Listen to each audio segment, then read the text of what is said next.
Hello and welcome to the 4Corners podcast. I'm Brad, joined by Matt and Shad. Gentlemen, how are you doing? Doing good. Doing all right. I believe the cicadas are done, so I should not have the gentle, loud chirps of 5 million of those damn things outside my Yeah, window. we're getting Hey, right up on there, I think. did are they afflicting both of you guys? Like they haven't come here in the DC area, Yeah, which there was a is good there was a good week. They were really loud. but They were but did you really guys loud here for a long time, like a month. get affected by them? I'll say like 2 to 3 years ago. So this particular brood This is brewed is like kind of dubbed, 13, I think, is what they call yeah, it. and it's kind of dubbed the bourbon brood because it shows up every 13 years and it's real strong in the central Kentucky into Ohio area. Um, I gotta tell you, dude, they It's the worst I've ever like heard. 80 decibel loud at some points. Like, I'd And be at my desk working, I could hear them through the window, through my earbuds. I could hear them once, like, 1:30 hit.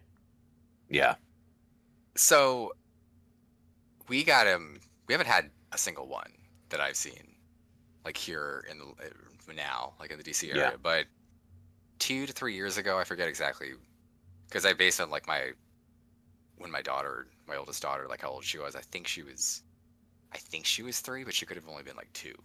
hmm We maybe she was at least 2, but they were loud. They were around everywhere here, and because I remember my daughter, probably doesn't even remember them, but she was kind of like not. She wasn't scared of them. It was just kind of just like, what the hell are those? Because if you don't know what a cicada is, they're big. They're like thumb sized.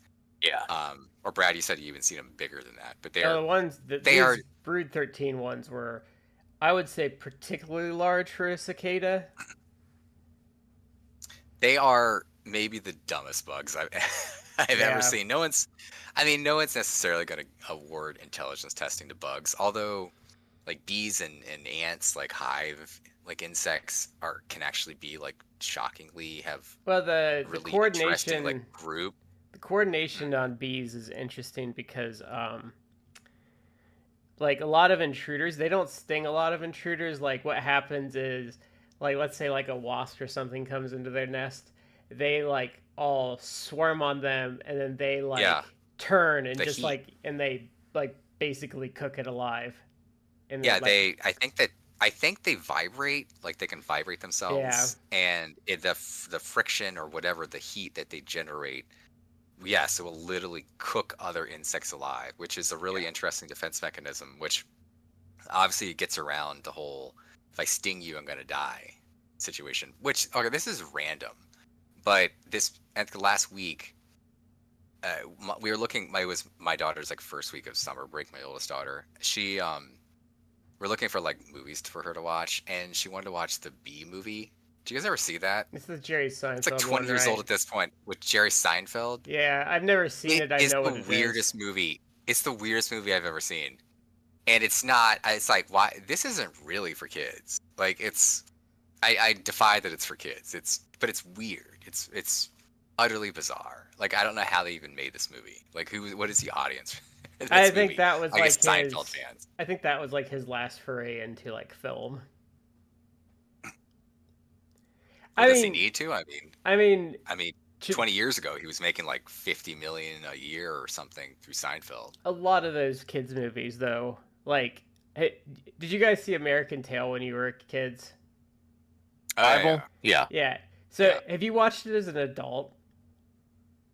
not at all. It is fucking intense because they're like refugees. So like when it starts, you have these cat Cossacks like burning their village down. Yeah. It's like it's like a crazy dark movie. Hmm. Yeah. And Land Before Time's pretty dark too. And Yes. Oh my gosh. There's a reason that I never introduced my kids to that one because I was like, I can't. I'm not. No. and like I mean even like some of the Disney ones like Sleeping Beauty's pretty dark. Lady and the Tramp's pretty dark. What? Yeah, my oldest daughter won't. She's never finished Little Mermaid because all the Ursula Oh stuff yeah. like scares her too much. You should try Oh well. You should try the best Disney animated film, which is Robin Hood. I'm gonna tell you the one that, at least for me, that's the animated one that's is Iron Giant, and it's just like, oh, that's a tearjerker. Yeah, and I might have told this story on here before, I don't remember, but it was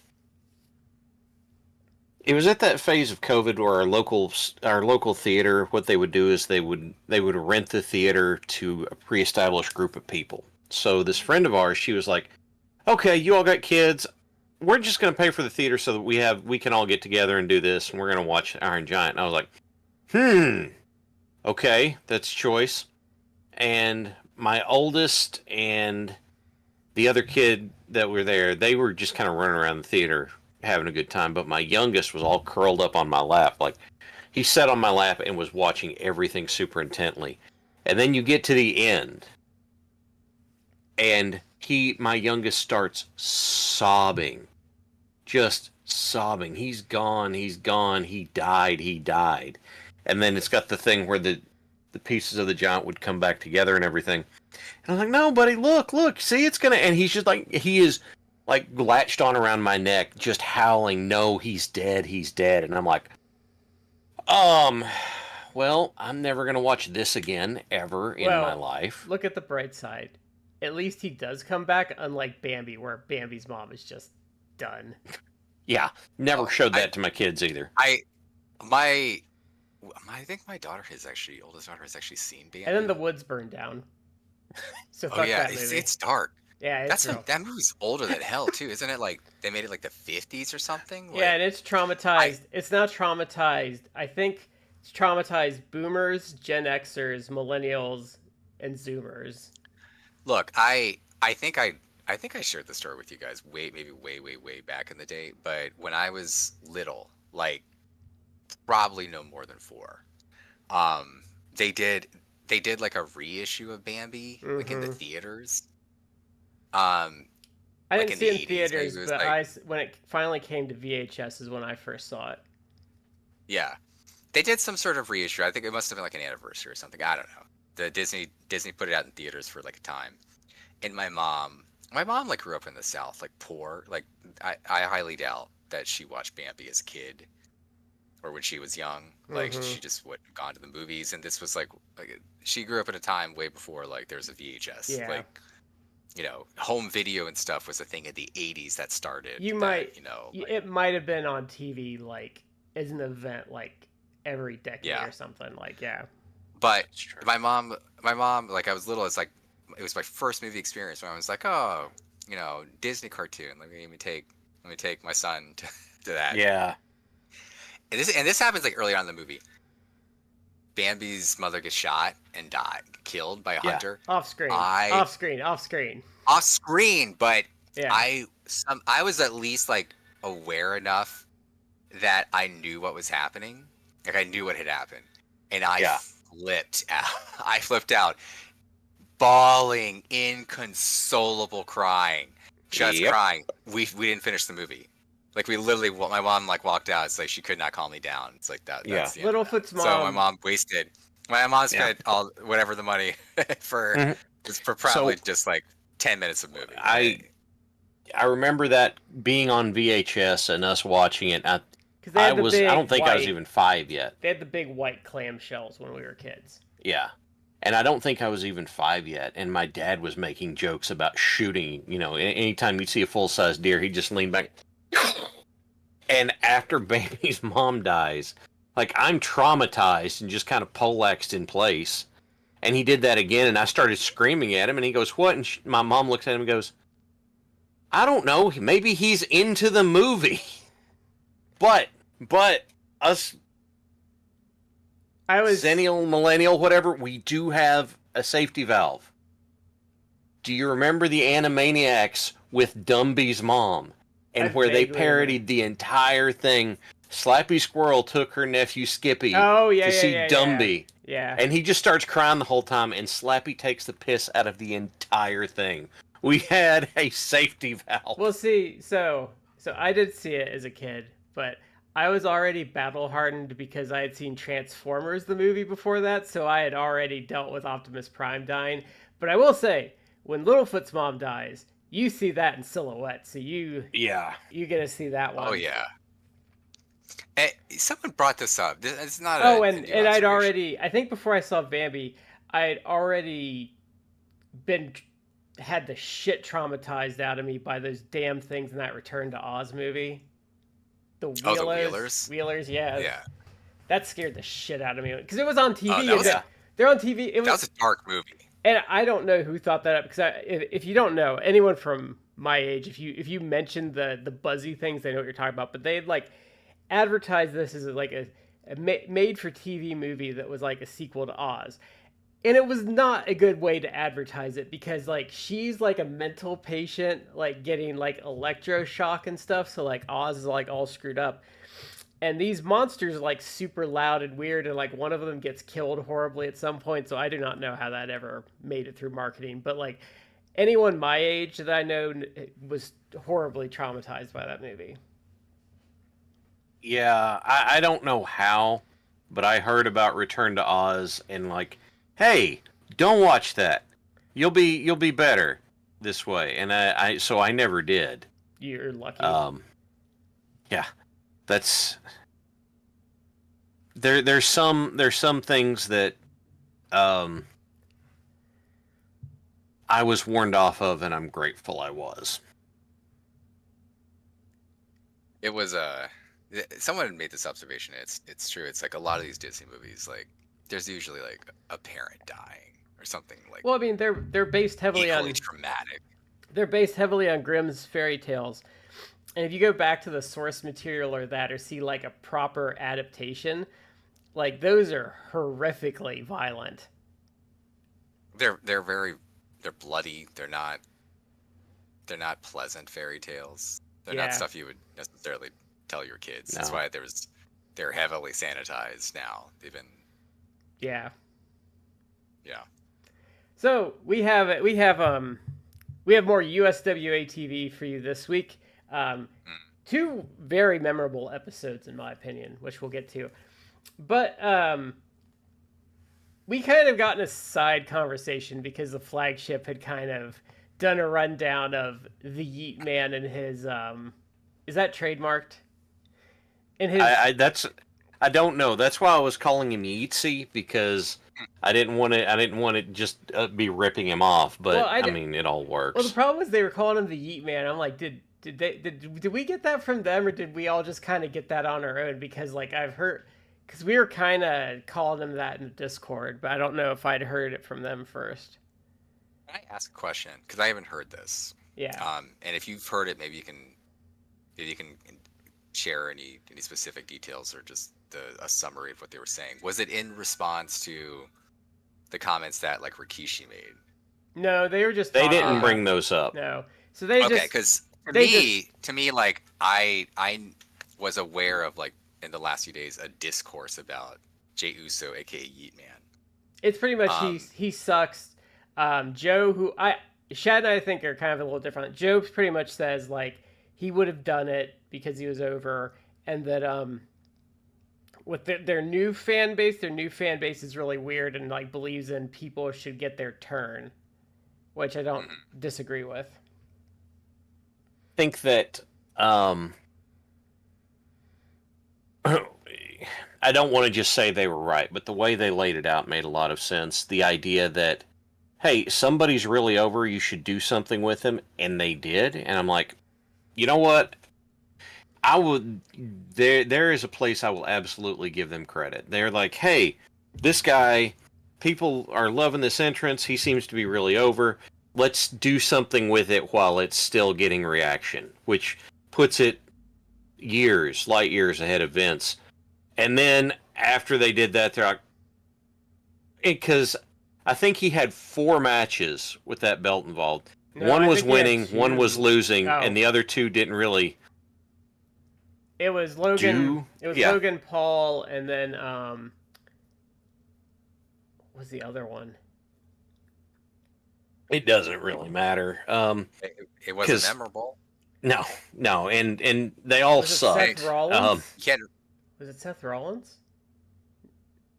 I don't know. That's really bad that he had 2 world title matches, and I can't remember who they were.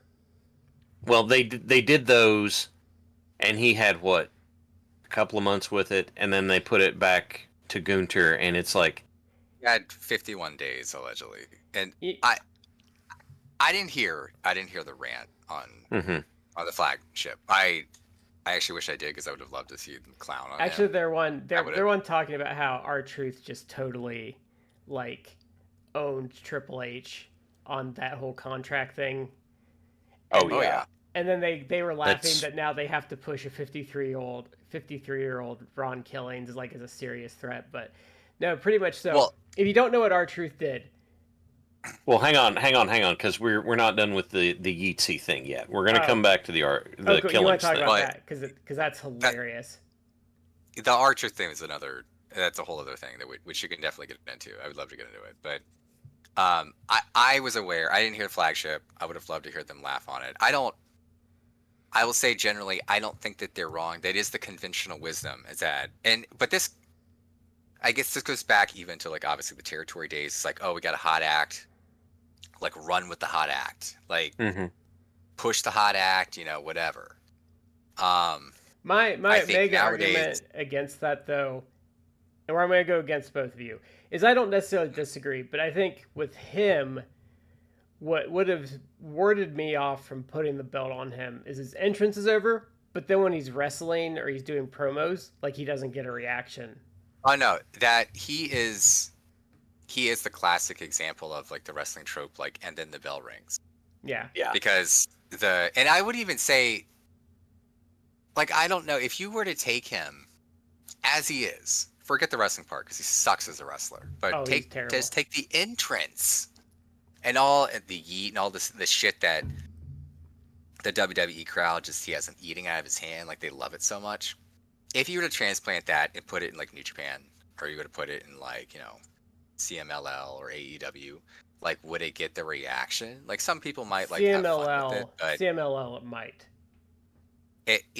some people would get into it, but it also wouldn't be like, yes, put the world title on this man. We love him. Like, No, he would probably. I would he think wouldn't get- CMLL. I think he would because like they have a strong undercurrent of like of liking some of that pomp and circumstance, but they wouldn't put the world title on him. I could see him getting over in AEW with some tweaking, not to the point where they'd push him like that. New Japan, I he'd be don't a big think. card act at best. In New Japan, I don't think so because I don't think it would fit the vibe and tenor of the promotion. But if you put him in like Dragon Gate or DDT, maybe even Noah, he might get over. See, I don't think it would work in AEW because how highly that fan base values in ring stuff that Oh no, but they'd kill him. they would kill him on that. But I mean, him being like an entertaining like act, He's not. which I don't think he is. But I mean, if you want to just be like, oh, charisma and everything like that, it's like he would at best be mid card because there's guys there who have more charisma and who might be more entertaining or funny or whatever, and they're not like in the main event scene. And They're they best seem. he would see him mid card, but And I think in this current form of AEW, maybe like a year ago, they might have pushed him more, but they seem much. How do I want to say this? They seem like they've gotten the memo that hey, let's stop signing these old ass wrestlers and pushing them and like filling out our card with younger guys. yeah. Oh, yeah. But like I said, I didn't hear it. I understand what you're saying. Like all the stuff surrounding him, like the entrance and everything, may be over. He's not over. I think yes and no. Like I think is over with the WWE because the WWE, that's the audience that they've cultivated. That's the shit that they care for. And their They like the participation. entrance. They like him doing like promos where he doesn't have to say jack shit Yeah. except yeet, his catchphrase. And their And he participation. has to just go out there and make like hand motions, and they will like jump up and down and clap like seals because, as people said, and yes, this is disparaging, but most of the WWE audience, like, it's I wish I had some in front of me. Let me see. It's an adult jangling keys in front of a baby. Well, it's like, let me dangle keys in front of you, because that's what entertains you, and not actually some substance. Their participation trophy crowd too, so they're like very much in the, oh, it's his turn. But I will say, I think the problem they're having right now is it's not working on their audience anymore.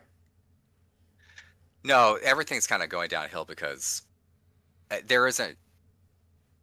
You can do Flash, but eventually, like, I think people just get over, because it's like with everything. Like, if even if you love Jey Uso and everything, once you see the entrance in the moment, once you see the entrance like 100 times, you're like, ah, man, I'm over it.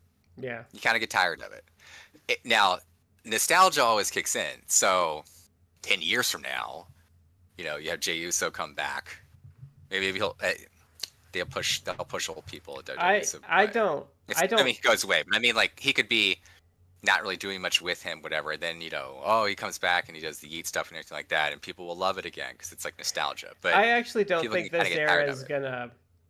I don't think there's gonna be a lot of nostalgia for this era, because I don't think there's a lot to latch onto. Like, I think Cody, Roman, and like a couple of acts from this era, but I don't think it's gonna be like even the Ruthless Aggression era where you can dangle some keys and like the crowd will pop for it, because like I just there's not a lot of meat on the bone to what they did, and I think it worked for their crowd. But I think the reason why it's not gonna have nostalgia is they kind of chased they got a super casual audience that I don't think is necessarily going to have nostalgia for it. No, this was WWE in POG form. This particular thing is like, oh God, I had a line for it and it's trying to get away from me. The stuff that has a really short shelf life. So I will give them credit for looking at Yeatsy and being like, well, we need to do something with this, and doing it while people are still reacting to it. Okay, cool. I know I bitched continuously about Vince not doing that. So they did. And then they kept it short. And now you know what they can do? They never have to listen to, well, why didn't Jey Uso win the title? Why didn't they? He did. We did that. We already did. We're done with it. But see, that's again, you go back to the territory days. It's like, oh, we got a hot act, like, push them. And you push them. And now Vince has done this before at times. It's like the promoters, even Vince, all right, hot, let's push them. And now he eventually got out of it, where it's like they tried to, and this has been going on for like 20 years at least, ever since they began the monopoly. They tried to, like, we're gonna force you into what you're. I remember, like, I guess I've softly like him, but I remember, like, I've historically, like, never really cared for Sheamus, and it's not because, like, the dude's a bad dude necessarily. He's had entertaining stuff. He's had entertaining matches. Like, I like him now when he's like probably pushing 50. But I remember when they brought him out, and like within him debuting in the main roster, they put the world title on him in like 2 months or something crazy, like, quick. And it was like obvious, like, he's the next guy. And it's like they tried to push stuff so much where it's like, no. You got to try and do this organically. Like, you can manipulate it so that people do get over. And the easiest way, obviously we've seen it, like, the easiest way how to get someone over, it's like, oh, have them just go out there and beat the shit out of people or win all the time. And it's like, oh, they get over. It's like, yeah, you can manipulate things that way. I don't know. With Sheamus, though, at the time, he's not my favorite or anything. I kind of respected and liked the fact that they were just like, fuck it, let's just do the unpredictable and put the belt on him, like, really quick. Because, like, you want to I think a better example than Sheamus, for the same point you're making, Matt, is Jack Swagger. Yeah, because he has. Yeah, he was worse because he had far less talent and charisma. And I mean, he couldn't even also cut a promo, like with his lisp and everything. And I have a soft spot for Sheamus too, because I mean he is related to Beaker. Oh, it's true. I remember Jack Swagger, like, I think they put him in like a feud with Tommy Dreamer. He's like, Tommy who? It's like, oh my god, you can't even give a delivery like right. Like what? Yeah. Anyway. I know. Yeah. I've never got I never got Swagger. Even in AEW, like I like the hat, but that was he look, they didn't really do much beyond that was probably like his peak was in AEW, where it's like you're just like Chris Jericho's like bodyguard, like muscle. And they put that's fine. And they put a lampshade on his flaws. Yeah. Like they made like his flaws part of his character. And I still like I wouldn't have wanted the world title on him, but it's like, hey, I'm boring guy that just stands here. And I was like, the self-awareness like actually kind of makes it work, and the hat thing was kind of funny for a while. Yeah, the hat thing was kind of funny, yeah. The promoters, like, when they have a hot act, like, they'll push a hot act, but historically also, it's like, if the act doesn't really work out, then you move on. You do something different. Like, if it's like, oh, this guy's over, let's push him. Let's see, put the world title on him. And then they just, like, stink up the joint. It's like, even if it's like, oh, well, you know, they draw well overall, like people buy their merchandise, whatever, they're going to get you money. It's like, if they're stinking up, it's like, you can't necessarily, if you want to put like your secondary title on them, it's like, yeah, whatever. But your main title, and I know they have like a 1,000 titles in the WWE, but they have 2 world titles. Yeah. You know, one is always going to be in like the Cody bloodline realm. Then the other world title, it's the joke world title, to be honest with you. That's how I feel about it. But still, you're going to have a world title. Then you can't have a guy sticking up the joint. And he was terrible. So I think it was perfectly fine to be like, he got his moment. Now it's time to do some other stuff. Well, and he lost it back to Gunther. I think he's also like back in the territory days. Like what you would have done is, if you got like super over and stuff, you would have done your big show. He wins the world title, and then he loses it in Japan like 2 weeks later. Like that's what would have happened back in the day. He would have gotten his big promo on TV. He might have done a title defense in front of your crowd once, and then it's like, yep, thanks for the house. Give the title back. You're never touching this again. Bye. Mm-hmm. I mean, I don't want him in the world title scene again, but it's also like, they won't. How many times have we seen in the last like few decades of territories and everything? It's like the guy, you're really over baby face, finally wins the world title, and they lose it like 2 weeks later, and then it's all about the chase. I mean, well, some guys don't. They talked about this too, and I think we've kind of talked about this. Is certain guys are chasers, but like they don't have like Lex Luger. Lex Luger can chase and hold the title and like retain that interest. Like Sting to a lesser extent can do that, but Sting's a better chaser. But like Ricky Steamboat is a chaser. I think Darby Allin's going to be a chaser.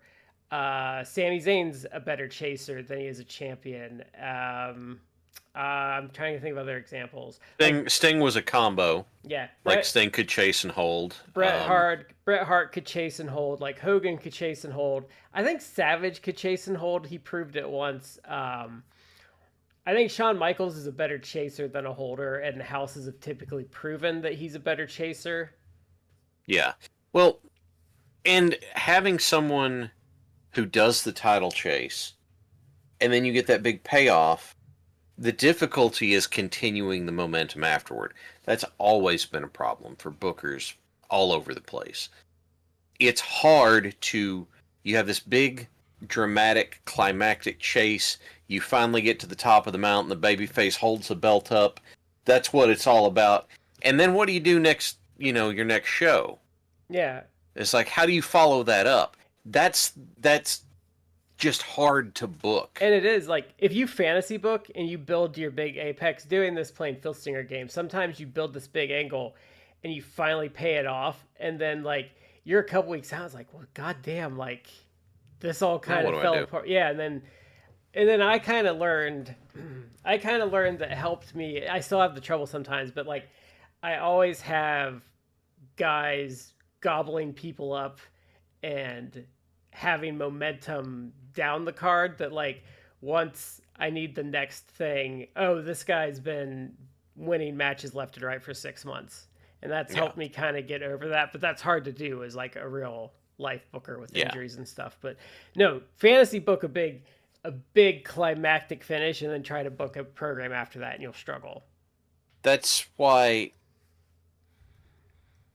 one thing that was that I was told with indie stuff was the face chases, the heel holds. So when the face wins it, the face holds it for a very short time and gets cheated out of it. Because then that way you're not you can keep momentum and interest going without having that like, yeah, I'm the champ and nobody cares. You keep it short enough and you don't have to worry about that. You can work around it. Like, so when Trevor Lee was the Mid-Atlantic champion in CWF, like a lot of his program were outsiders coming in to fuck with him because he had the belt forever. So it was like, oh, Broken Matt Hardy came in, or oh, Michael Elgin came in. Like, there's a way to do it, and like I think a promotion could successfully do that, especially an indie promotion if your fans are smart enough, where you do like kind of the all Japan, like you have your top one or two faces keeping the invaders out of your territory. You can, but I just kind of mean as a general rule to keep things going. You know, you do it that way so that you don't burn it out and lose momentum that way. It's just kind of a safe way to go with it. I think it depends on your faces and stuff, because I think the problem is if you're too heel heavy, you burn your people out and they lose hope. Mm-hmm. Anyway, about just to add one more thing about Yeet Man. I became aware of kind of like the discourse because he obviously lost it to Gunther, and pretty cleanly. The unfortunate thing is that he should have. I don't it's a notation because they really don't do clean finishes in title matches anymore. Yeah. But unfortunately, like it was the right choice. Like he should take the title off him. He's terrible. Like, and you don't. If he's over, if he's selling merchandise, whatever, like he doesn't need the world title. That he can still pop a rating, I guess. The ratings keep going down, but he can, get ratings and sell merchandise and everything like that. And he doesn't need to put the world title in him to do that. He did that fine before. And unfortunately, like him putting the title on Gunther seems to be just a ploy to have a Gunther versus Goldberg match at Saturday Night Main Event, which is against All In. It's not against All In. All In is going to be finished by the time that starts. I'm sorry, but like, Meltzer's kind of talked about this, and other people are starting to talk about it. Even I'm seeing fans talk about it. And I think it happened to NXT. Like, no one talked about that NXT show that went against Double or Nothing. Like, if they keep putting up these like shit ass cards against like good AEW pay-per-views, like I don't think it'll hurt their bottom line, but they're going to start driving people to AEW. Well, the problem, and that you're right. Like even now, even people who are, I would say, largely oblivious to the shenanigans are recognizing that AEW will sneeze. Tony Khan will sneeze. And WWE trips over themselves to have some sort of like retaliatory response, meaning like Tony Khan could be like, "Hey, I'm thinking of booking a show in," just name a place. Like, I'm thinking of booking a show in Topeka, Kansas, next Saturday, and like he literally, the words come out of his mouth. And 5 seconds later, it's like WWE will be like, "What? We booked a pay-per-view, Topeka, Kansas that night. Pay-per-view. We're having a.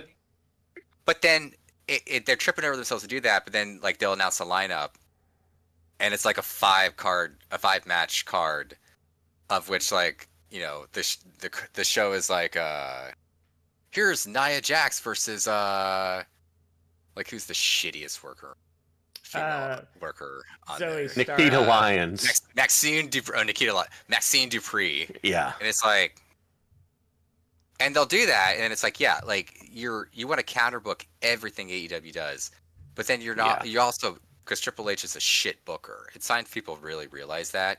They're starting to. I think it's then it's also it is going to backfire on them because people, even like the diehards, going to be like, I don't want to see this. Like, why am I seeing this? You're starting to see it. You're starting to see it. Like you're getting down to like paid shills and stuff, and and I think the art. So I have opinions about the killings thing. Can we go to the killings thing, or do we want to? Sure. Yeah. No, we can move it. The only thing I had got into the reason I wanted to talk about the Jey Uso stuff is because Rikishi, I guess, he has a podcast and he was like complaining and bitching and like, oh, like you did him dirty. It's even like, oh, they should fire all the writers. Like you didn't give him more. And it's like, do you think that that a group of writers or one writer or whatever was writing? It's like, I'm gonna screw over Jey Uso, put the title back on Gunther, and that writer or group of writers overrode everyone, including Triple H. No, this was a Triple H call. No, so if you want to bitch about people, bitch about Triple H, which I don't even say this is like a bad booking decision by Triple H. No, he's a other guy than with a it's like shelf you life. did this. Other than you put the title back on Gunther just to have a Gunther versus Goldberg match, which let's be realistic, you will not assuage my fears that they're not going to put the title on Goldberg. I'm going to defend. Who is saying that's going to be like his last match? I will until Goldberg loses. I won't believe that he's going to lose. I think I can absolutely see them like having him win the title.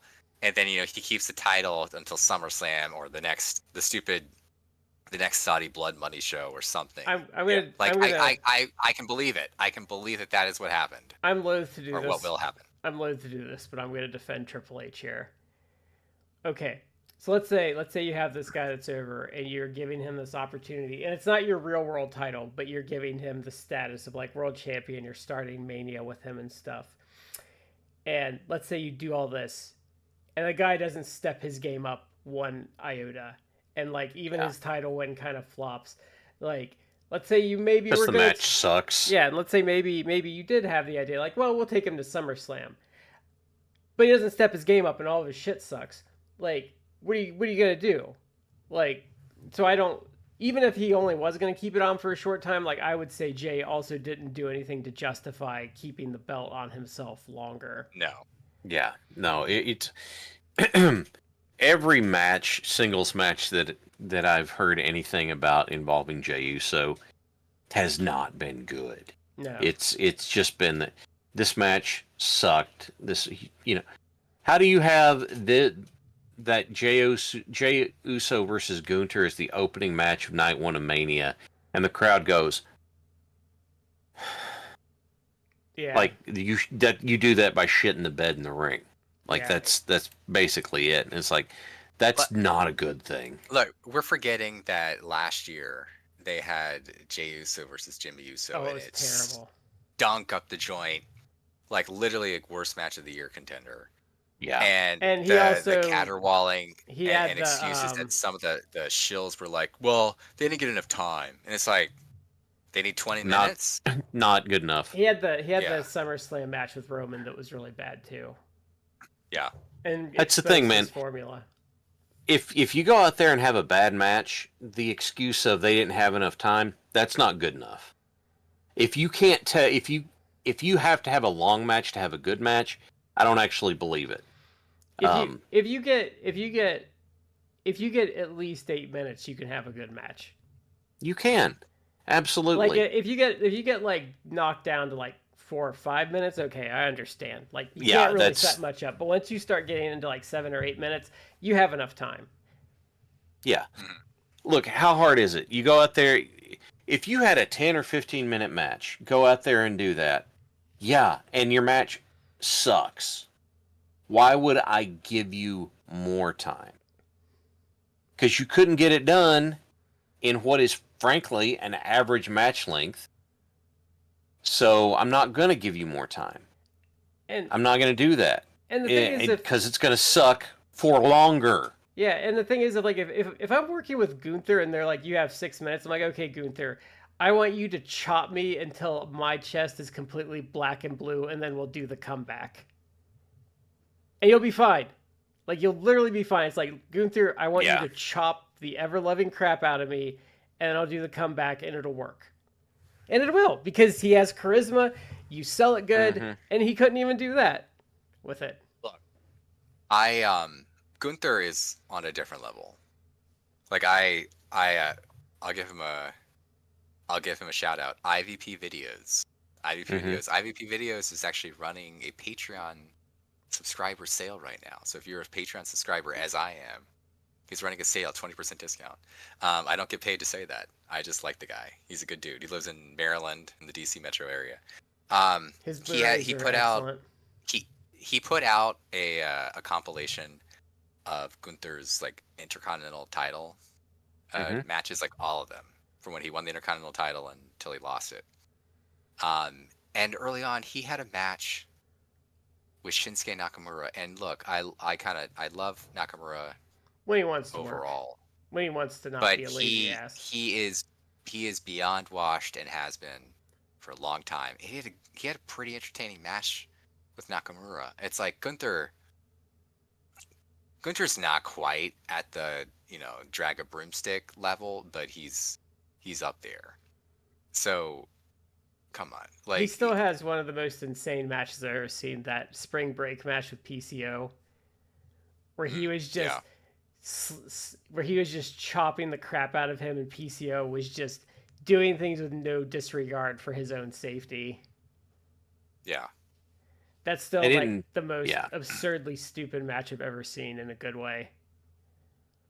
That itself probably put untold thousands of dollars in PCO's pockets, because it was like after that he started getting like big contracts from like Ring of Honor and TNA.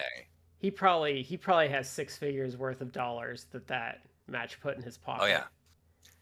Because after that he signed a contract. I don't know if it was with Ring of Honor. Ring of Honor, then he went to TNA. Well, he did sign with Ring of Honor, but it was either Ring of Honor or TNA, one of the two. I think he said, like, this is the biggest contract I've ever signed. And this is a guy who like was in 90s. He was getting WWE pushed. He was even he was in WCW for times. He's like, this is the biggest contract I got, which is like, that's because when he probably got at least 6 figures in WCW. They were just giving that. When he got his biggest push as a worker was when Kevin Nash was the WWF champion, and they weren't drawing like a damn thing. Jean-Pierre Lafitte. Yeah. He had an entertaining feud with Bret Hart. Yeah, he did. But so the killings thing happened. I think we touched on it briefly, but they talked about that too. And I kind of agree with their assessment that if I was WWE, I just would have wrote it out and they would have forgotten about it. Like, I think what they did was probably the worst decision, because now the fans think they can dictate stuff to them. Yeah. But the story, the story's hilarious. I have a theory about that. So the story's hilarious. Tell the story. So they had offered him a new contract. They were going to give him less money, and they were going to use. He didn't take it. Yeah, so he didn't take it, and he announces that, okay, they let me go, and I think he had his son say something too, and then he wouldn't answer Triple H's calls. Just would refuse to answer Triple H's calls. And he didn't pick up the phone until Nick Khan called him. And then Nick Khan did the contract. And I was like, bravo, sir. Like, you are a goddamn genius. In the meantime, he's a real, I won't say carny, but it's like he was a real worker. He worked that. No, I mean, he played the game. Like, he played it. But the reason why Nick Khan even called him, it's because he announced it. And look, Ron Killings has like a lot of goodwill that he's built up. I mean, partly it's because like he's been in a comedy gimmick for years, but people have affection for him, and he's talented. Like he's people like us have seen Ron Killings even way back in his early TNA days as Ron the Truth Killings, who they put the world title on him because talk about a contrast with Jey Uso. Like he was a guy who got so over that it's like we got to put the world title on him, and they did, but he was a good worker, so much different scenario. But he was awesome. And then of course eventually he goes to the WWE and over time just became like a comedy character.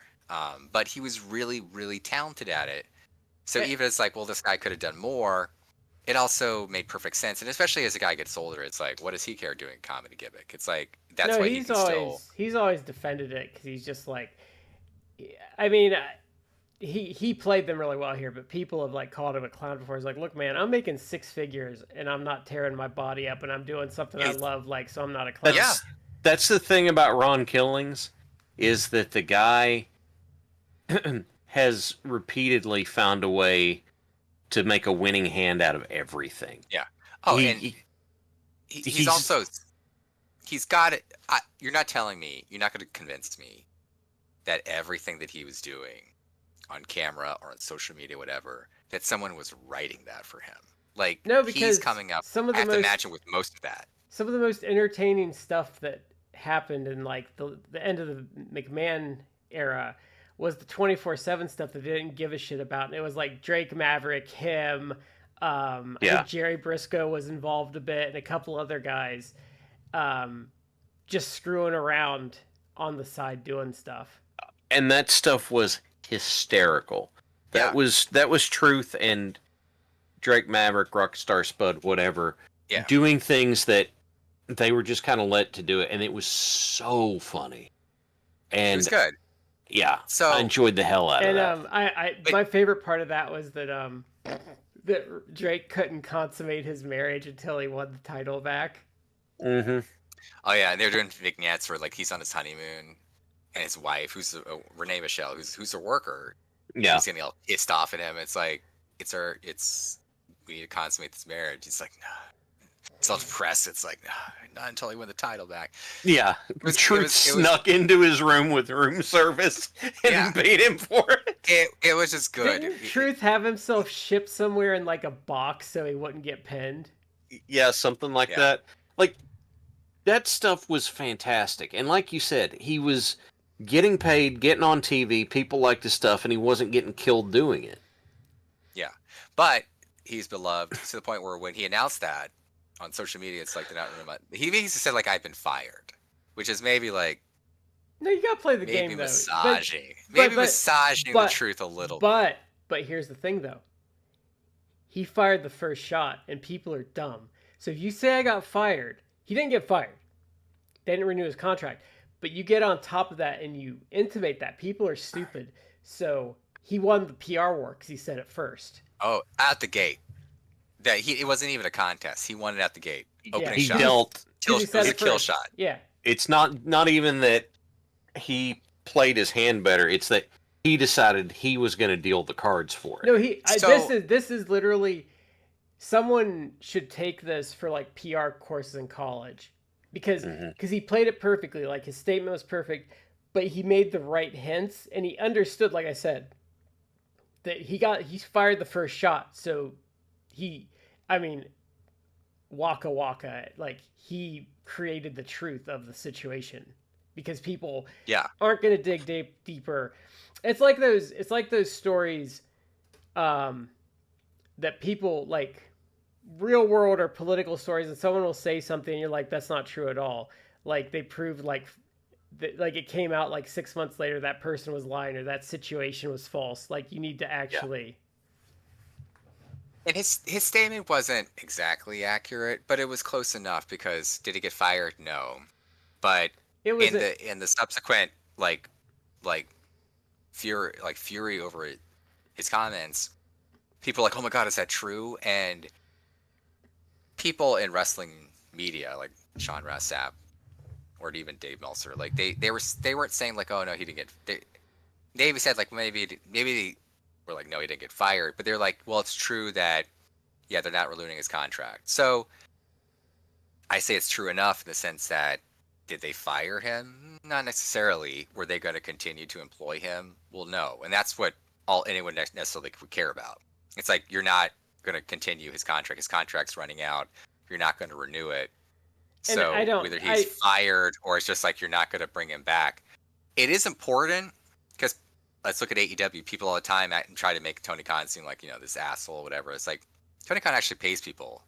If he doesn't want to renew your contract, he just pays you your contract and then doesn't renew you. Tony Khan has problems there. Tony Khan has some problems there in that if he doesn't want to use you, he'll a lot of times ghost you.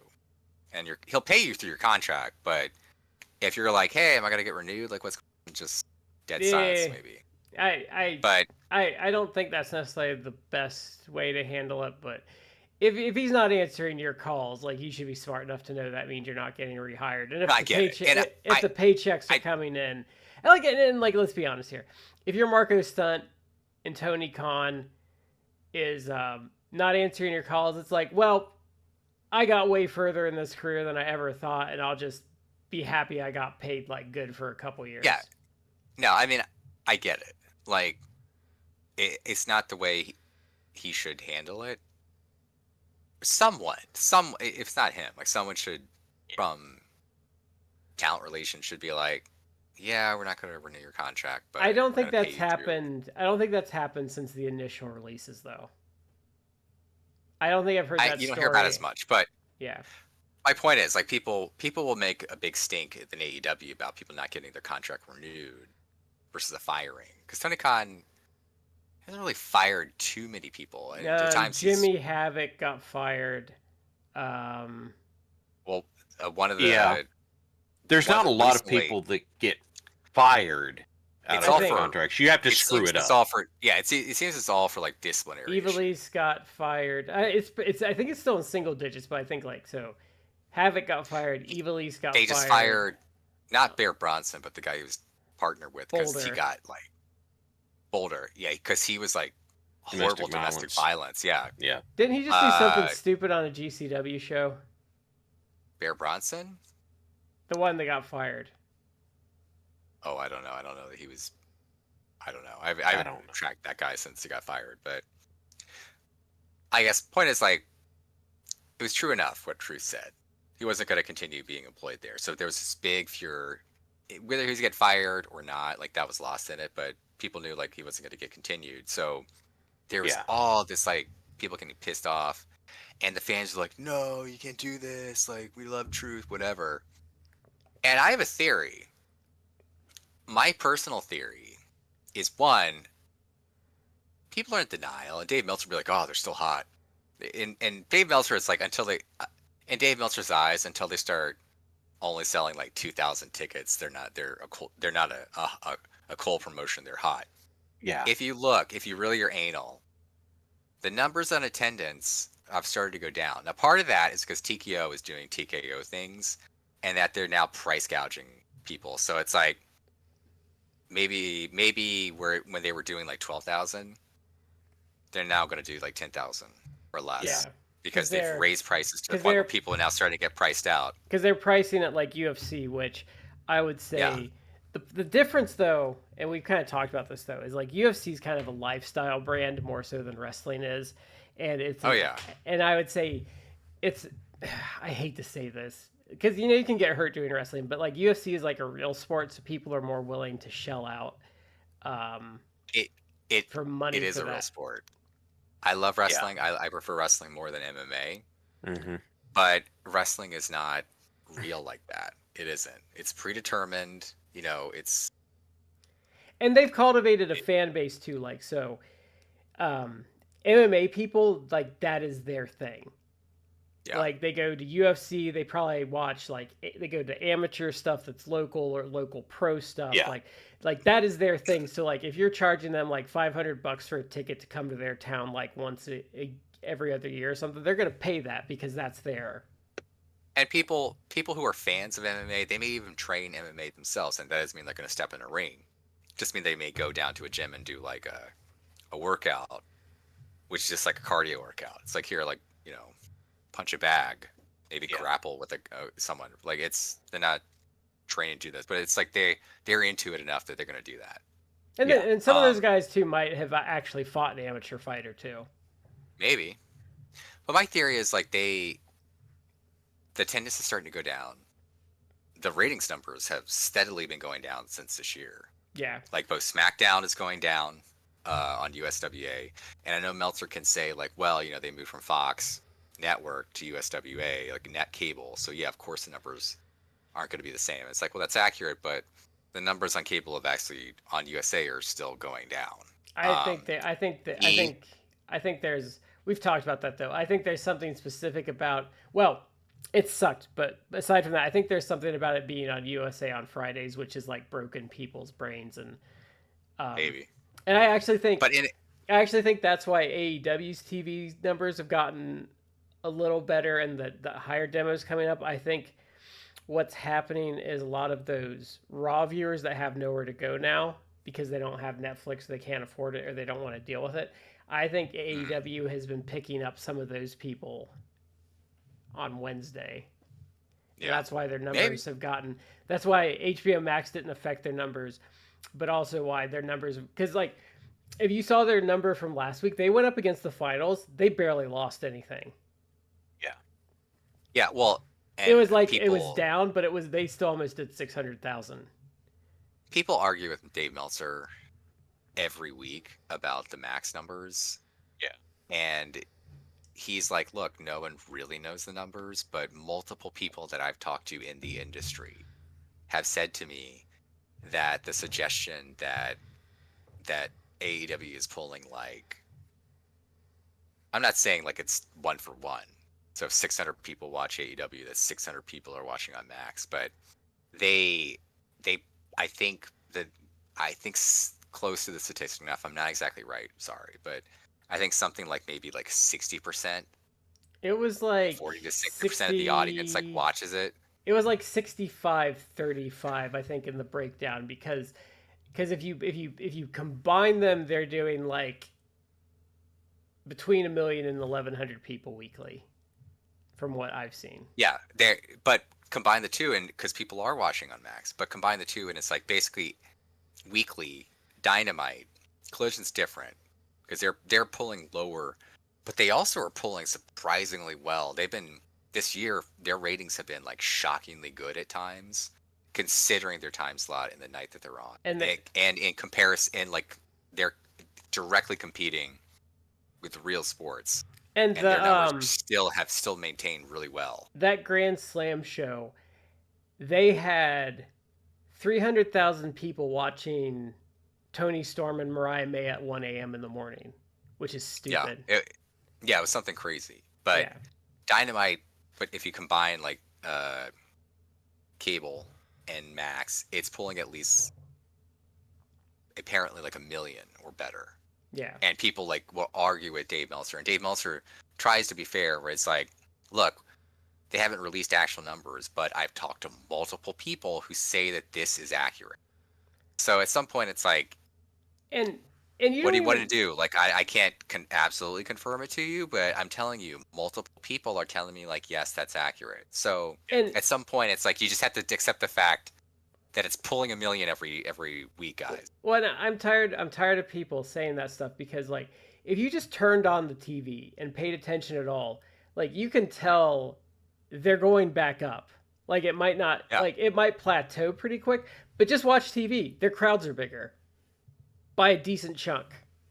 They have also been very careful about how they're doing venues and arenas. So even if they're not selling as many, it's keeping an energy level up, and it's making a great shift in perception. The idea to go to smaller venues was brilliant.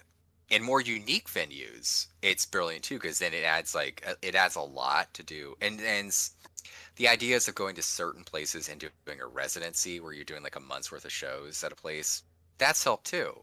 And if you actually again pay attention to the numbers, the numbers for AEW have edged up. Now, it may not be a lot, but it's like maybe like this time last year, they're only doing like 2,000 to 2,500. for like a Dynamite or Collision. Yeah. And now it's like, you look, they're doing like 3,000 to 3,500. It's like, Yeah. well, but and obviously WWE fan would be like, so what? We're doing like 10,000 every week. It's like, well, actually, you used to be doing 12, so you're going down. But Yeah. like, Well, and if you, and Meltzer talks about this when he's serious, like historically, if you're doing like 3,000, especially in this era, if you're doing 3,000 to 3,500 a week or twice a week, that's really good. that's better like, than WWE in some eras. Yeah.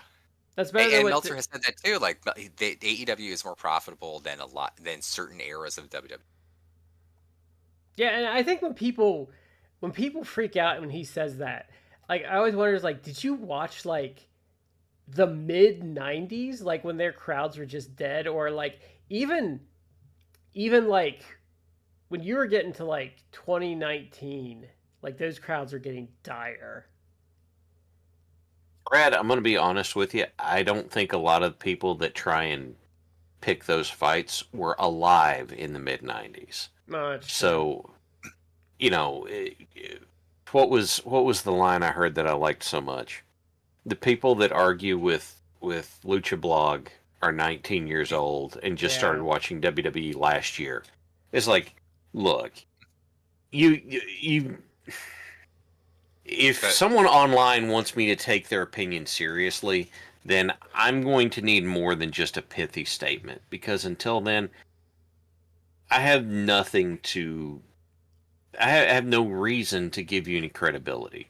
If you want me to give you credibility, I will tell you when I started watching, what I have watched, what I have done, all that sort of stuff. And now I am here, and this is what I prefer. Yeah, and I would say the other thing with AEW, like, I mean, those people are never going to get credit, but like, if you're just impartial, just watch Dynamite and watch one from last year. The energy's better. The TV is way better this year. Like, that's why they're going up. The TV makes sense. Like, the attention to detail is way better this year. Like, it's going up because it's a way better product this year. Like, I have my complaints with the Death Riders, but like stuff I was bitching about last year, like they fixed like 70% of my complaints. And I don't know if he gave writing duties to someone else, but like they're going up because the TV's better. And they've like, I'll be honest with you. I think part of what has made the Death Rider stuff better is I think the idea was that they wanted to go from when Mox won the title until All In, and they wanted the arc to be in there. And it started out good, and now it's definitely appearing to be ending well. But that space in the middle got a little soggy. And so, in doing so, that's, you know, because what are they doing? They're having feuds that are kind of treading water. So, and here's the thing, that happens to everybody. It happened to, you know, anytime I've been sitting down trying to write something, I know what my beginning is, I know what my ending is, and filling in that middle space is hard. You know, it makes sense to me why that got down a little bit, but now stuff's picking up, and things are really hitting right now, because it's not just the Death Rider angle. There's all the other stuff woven into it. well, they've hit, they've hit a lot lately though, and they've got it to go into the pay-per-views hot, which they struggled with before. But like you had Kyle, Osprey, you had May, Tony Storm this year, Mina, Tony Storm, I think, has been drawing some eyeballs to it. Mina was a filler feud, but it was a fun filler feud. Yeah. So you didn't lose anything. You didn't lose any Adam Page momentum. ascending to the top. I actually think that might be some of why they're going up too, is because Kenny Omega's back and his stuff has largely been good. But then you have Adam Page like getting focus again and not being a clown. Like they're pushing him back up as a serious. Yeah. Starting to sound like the Trish and Sarah podcast. Well, and you also have, I also think Swerve helps because like Swerve is way different than anything you get on WWE TV. That's true. That's very true. They, it's as the saying goes, like they have an embarrassment of riches in terms of like their talent, and they have guys right now, and I think that I agree with you, Brad. Like this, it's a reason why it's been going up. Like you have a lot of talent that is super super over and just really good and unique. Swerve, Hangman. Kenny he's been there, but he hasn't even like been the focus. It's been more on like, Hangman or Swerve or Osprey. And But Kenny's on the pay-per-views though, so I mean like Kenny I think Kenny is their biggest star. Like there's no question. Even now I still think he's their biggest star. So him, even like if he's not on every week, him just being available automatically like has people watching again. And maybe Tony Khan recognizes that, and internally there's some stuff going on, because if you saw like they're unifying the Continental title and the International title, and they even just debuted a new belt design, which actually people have made a big note about this, but like the belt plates, the plates is the one-winged angel, Kenny Omega's finisher, and the Rainmaker from Okada, and apparently like the word is like that those are going to be permanent plates to signify like these two amazing workers, like. And let's assume Omega's going to win because that makes sense. The rumor is that they are going to be pushing that title, the unified title, as effectively like a second world title. So maybe they've realized they're not doing a brand split per se, but they're gonna push Omega, assuming he wins, as like the guy or one of two guys. Yes. Maybe him and Paige. And like if that's how it shakes out halfway through the year, you have Omega and Paige as your two main guys. Like, not to say like, oh, AEW's back, but it's like they're back and they are going to be far and above on a different level than WWE. They already are, in my opinion, creatively, but like again, I don't care about, because people who are Fed fans like will always, I don't care how many like tickets you sold. I don't care about all. It doesn't matter to me. I actually care about pro wrestling and the quality of the pro wrestling that I'm seeing. So, and they also, it's like the comic industry. If like I don't give a crap about WWE, but I recognize WWE's like Marvel Comics. Like the comic book industry is like rebounding a bit and things are getting a little better, but they can't get people into the shops because Marvel is an absolute dumpster fire. And the problem is if WWE like were to sink or like go into like a massive dark age, they're going to drag the whole industry down for them. So I don't care about them, but I recognize that like WWE, as much as they try not to, like the industry kind of rises and falls with them to a large extent. It is beneficial for both big companies to be doing well, because that's beneficial basically for everybody. And AEW doesn't have the pop culture like pull for wrestling that WWE. They don't have the legacy behind it. People referring to wrestling as WWE stuff, and I go, no, this is good. I get it though. Yeah, but and it's because that company's been around for 20, 30, 40 years now. Are we like the 50? I think I'm talking about not the WWF. I'm talking. So that would be. So I was going from like 80, 79, 80. I was ballparking around 80. Yeah, 79 or 80, I think, is when they changed. So that's if you say that, what do people do? They say that it's. But amusingly, what happens is folks get down on mass-produced everything else, and then they like the smaller stuff because they say it's better quality. Well, it's like, okay, so I'm not going to say that AEW is, a local brewery, but I'm going to say that they focus on making more specialized stuff. Yeah. And I just don't, look, if someone enjoys WWE, go enjoy it. That's fine. And I'd much rather that they both be healthy and doing well I just hate the fact that WWE wants to kill anything that's not WWE. That's the problem. And They're entirely predatory. Yeah. Mm-hmm. But I've talked about their fans. Like, the people online, the Fed pillars, are not the majority of their fans. They're just assholes. Like, the vast majority of their fans are older people. They've been watching it since the 80s or the 90s. That is just wrestling to them. Like I've always said, like they don't care about AEW because wrestling to them begins and ends with WWE. And that's honestly why I was upset they moved to Netflix. I kind of felt like those people are getting screwed because a lot of them are getting older and their income's going to be more fixed, and they may not be able to afford Netflix or whatever. Yeah. But we have some USWA wrestling to get to here. So this week, Can I get one last thing about Yes, Matt.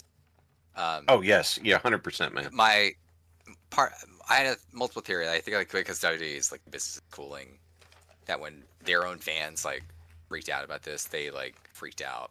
And also part of it is like I think because it came out from Sean Rossap and Meltzer and other people that it's like this was people trying to be like, oh wait, why did TKO do this? It's like no, it was a Triple H decision. Like that came out and was drilled in like this is Triple H decision, like it was his fault. I think they also freaked out because God forbid Triple H ever take like a hit. So then they immediately like signed Killing's back, and Killing's this debut. What was it? Was the pay-per-view? Yeah, pay-per-view overshadowed Cody pinning Cena, so they kind of shot themselves in the foot with how they did it. Yeah, but they had Killings come back as a surprise, and he's now more a serious character. Which again, he got a new contract out of it, and part of the contract he was like, I want to be serious character comedy, and he probably got good money out of that. But they did a press conference, which usually it's like, kiss ass, puff piece stuff. But Triple H was asked about that, and he just gave like this, was like, it's all part of the show. You're enjoying the show, right?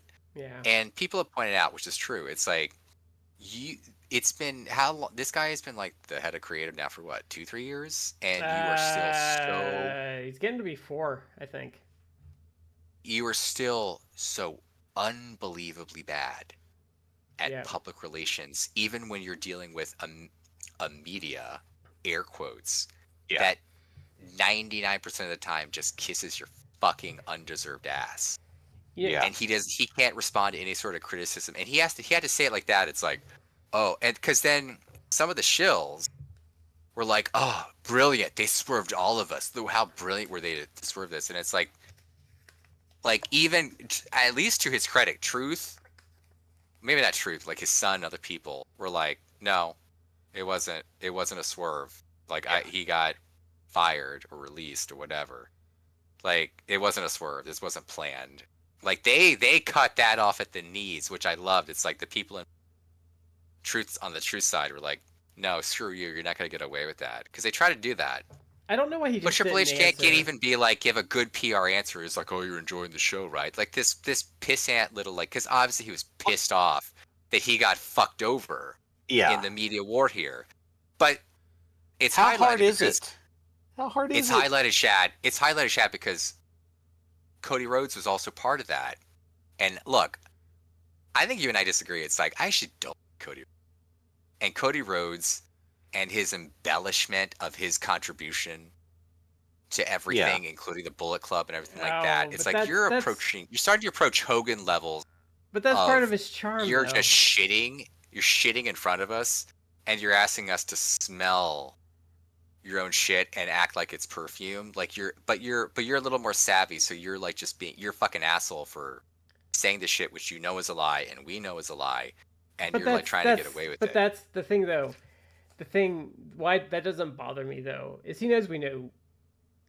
Let me see how to say this.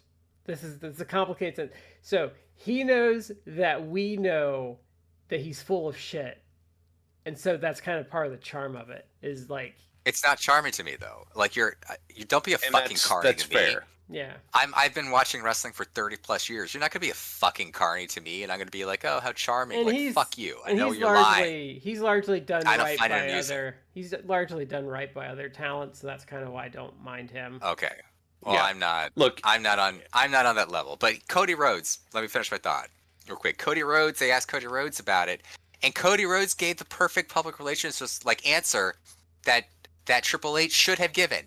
They asked him about it, and he's Yeah. like, "Look, our job as entertainers, wrestling entertainers, is we need to listen to the fans, and we should try and our job is to please the fans. So we listen to you guys." And it's like that's the perfect answer. He could have been like, "Look," Triple H could have been like, "Look, I'm head of creative. Sometimes with creative, you have to make business decisions which you don't like, but you have to make them. However, we heard the outcry. We realized how this guy was beloved. So, we made a decision. Yeah, He's but back. the Like problem, that, simple like that. the problem with that answer though is if you give that answer, then fans think they can hijack your shows again, which is bad. Yeah. So Well, you're kind of in. I was gonna say he should have not To answered a certain it. level, they should be able to. He's dodged. Look. He's dodged worse questions. He could have dodged that one. I think is the right. if move. you're gonna be glib about it, and they say, "Oh, Ron Killings is back," you can just smile and say, "We're happy to have him back," Yeah. and that's all Yeah. you got to do. That's all you got. It's so funny to me that it's Triple H doing this stuff and being bad at PR when they didn't do media scrums until AEW did media scrums. And they're like, "Oh, now we have to." The easiest way to avoid all that was just not do it and just say, "No, that's just not something we do." But then they'd have to admit that somebody else had a good idea that they're not doing, and they want to try and control the spin afterward and everything. I think And they should so, I think they should have tried to write it out. I think bringing him back was. I don't think they should have gotten rid of him, but I think also Vince would have just stuck to his guns and it would have gone away. And I think it would have also gone away for them. And it shows how much they can't handle the tiniest amount of friction with their audience. yeah, it's Triple H being insecure again, showing up. Well, I think Because I remember the stories. Someone goes to give him, "Hey, this is what's happening on Raw tonight. Am I going over? No, go change it." It's like, dude, you're holding the title. You're a heel.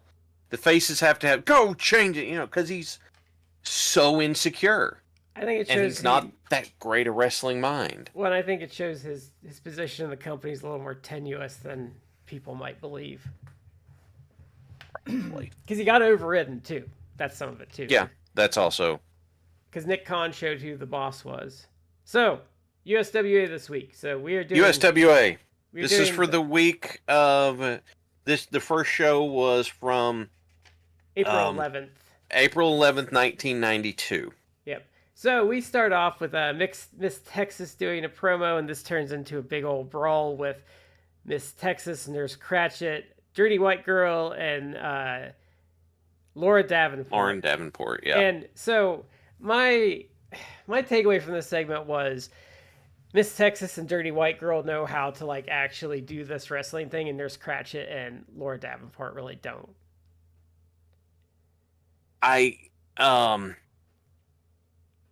watching this brawl to see Nurse Cratchit do a run in and hit Miss Texas with the bedpan was the most anemic looking foreign object use. It just looked lame. And I'm like, because that sort of thing takes me out of it.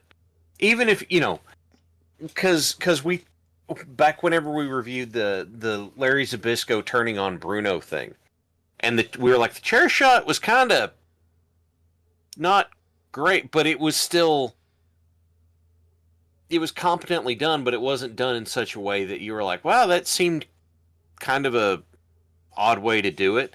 This was just kind of like, bong, and it's like, Yeah. could you at least try and look like you mean it? And But no, we didn't get that. Laura Davenport's just bad. Yeah. I need her to dress It more made- to her gimmick too, by the way. Yeah, it honestly made me. It made me question: is like was Davenport just like Jared's girlfriend, or Like, No, Lawler's girlfriend. because Like, no, she's because not Jarrett. good. It's like, why does she have like the platform that she does? No, Like, because Yeah. you couldn't have get any other. Jarrett notoriously is banging the person that got hit with the bedpan. That's well Well, known because I was a little. because they I was always also a talk. little bit vexed. Like, you're whipping. You're taking your belt off and whipping an African American. Like, Yeah. which That maybe- wasn't great. maybe in like the South in like the early '90s that wasn't. I think in the necessarily as, connotation like- of I think in the connotation of Memphis, it's because they use straps a lot, but I don't think the connotation because I think Cornette said you do that in Memphis and it wasn't a huge deal, and then you go down to Mid South and do that, and they try to fucking murder you. So Yeah. Well, I I mean, at didn't least love it. In Yeah. fairness, like obviously it was the heels doing it. It wasn't presented as like, you know, a good thing. But yeah, you do see, I agree with you, like you do see a very wide disparity in talent levels. Even Dirty White Girl was at a higher level than well, I mean, the thing with Dirty White Ratchet Girl, Davenport. the thing with Dirty White Girl is I don't know how trained she was, but she's been around wrestling for a long time at this point. It shows because she knows how to be on the TV. She knows Yeah. how to talk. She knows Yeah. like she has a baseline competence of experience. And yes, if you listen to shoots and stuff, and Miss Texas comes up, they always talk about how she would follow Jarrett everywhere because they were banging. It also has one of my favorite Brickhouse Brown shoot interview things from his preview. Have you ever heard that one? Where he's like, he's sitting here, he's smoking, he's like, yeah, I got Jeff Jarrett's first piece of black pussy, and he's been sprung ever since. I just laugh about it because this whole shoot he's just in this like I think he's just in his easy chair and he's just smoking a cigarette the whole time and he's talking like that the whole it's.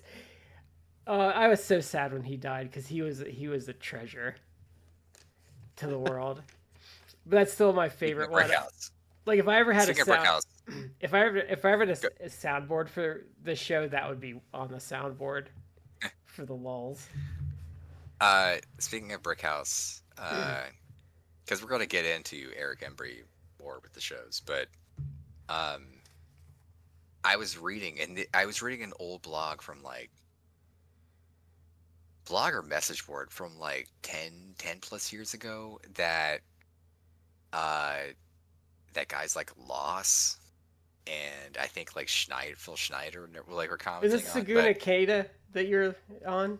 I don't know. No, I don't think it was, but I forget what I had to look it up. But I guess before, I mean, this was like, unfortunately, this is basically the last year of Eric Embry's career in ring. But before this, I think he was in Texas. I don't know if it was. Yeah, Texas was kind of his home. Yeah, area. he was in Texas, and I guess there was like some good stuff he did in like '91. And I think it was like he was in I think a feud where he was either I have to read again. I don't know if he was tag teaming with or he was feuding against like Brickhouse Brown, but they were like interconnecting, and apparently it was like good stuff because some of the DVD VR guy, yeah, this is on like their their '91 notebook, '91 playbook, so it was notable. So maybe we can I'll try and put that down or. I need to start bugging Lost because I've talked to him about coming on the show previously, and we just always like have trouble like maintaining communication. Mm-hmm. But I've actually talked about I never followed up, but I even had like Dr. Steve I've talked to about coming on because you may know him for fluids, but why he would work on a wrestling show though is so. This is just really weird. So, in the late 70s, he was a cameraman for the TV station that did Mid-Atlantic Championship Wrestling. So he was on the production crew for the TV for that in the late 70s. It's Dr. Steve at this point. Oh, he's got to be getting up there. 60s. At least 60s. Yeah. If he's doing cameraman stuff in the late 70s, he's got to be at least in like mid to late 60s. Yeah. I would guess. Maybe 70s. Yeah. So then we get Tony Falk beats Chris Frazier. So Tony Falk in the most amazing ring gear. Right, are they hearts? I don't know why they didn't. Why didn't they just get him some Zubaz? Like it would have fit. So, it was weird polka dot thing going, and then I think they Chris Frazier hearts. Chris Frazier had this weird, very loud.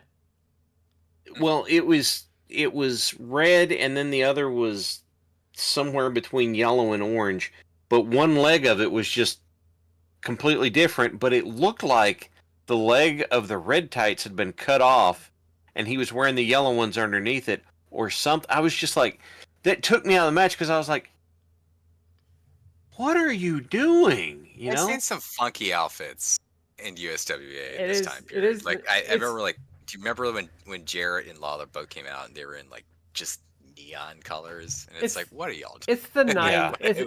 Look, it's the 90s. Colors were a problem in the 90s.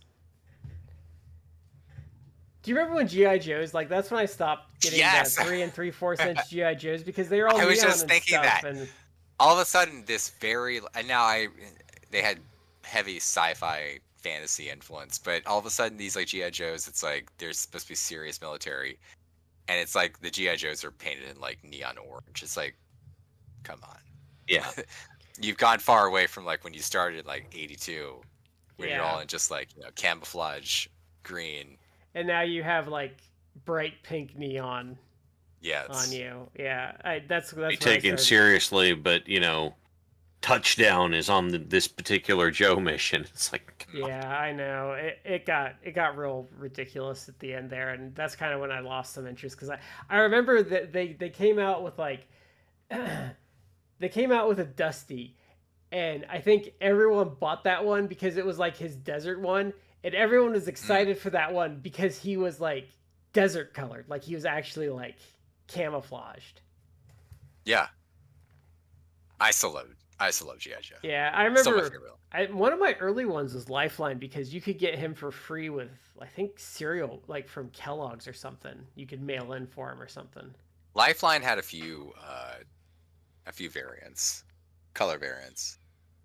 But so this is my problem with the Man of the 90s gimmick, and this is going to apply, and I'm probably going to complain about it when we get to the next episode. So, like, it's really just an excuse for the squash matches to take too long because she wants him to, like, beat up on him more, and she actually did one good punch. I'm going to give Laura Davenport credit. Like, the first punch she did in this match looked really good. And I was like, oh, that looked kind of good. Then she did it again. I'm like, oh, you just got lucky there. Never mind. Yeah. You just got lucky. So, this match took way too long.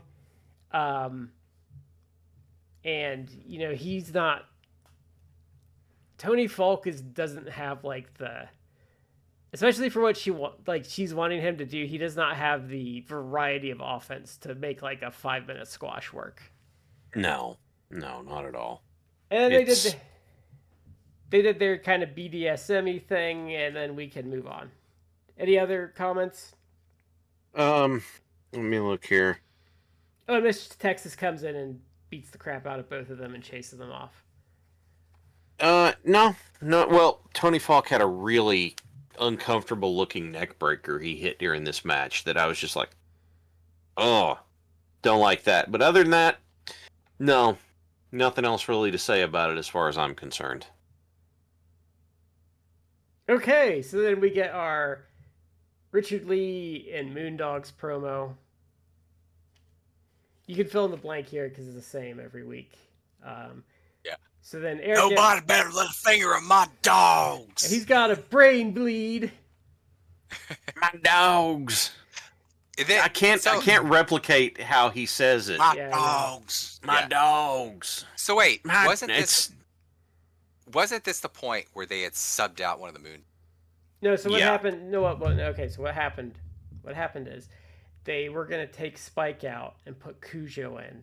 But then the Star Raiders, Star Fuckers, or whatever, shot on Spot in the match and busted his eye socket open. So they had to bring Spike back. So it's Spike and Cujo now because... And that's a legit shoot we talked about on the show. Because then Yeah. I think Spike got his gun. I mean, Spot got his gun and was going to handle some business, or the other Moondog was. So that's what happens. Is they were going to write Spike out. I think Spot got hurt because one of the star whatevers. What did he do to him that busted his face open? He like wrapped his fist with something and like Yeah, you know that's what I thought. But busted him open. so it was Spot and Cujo one week.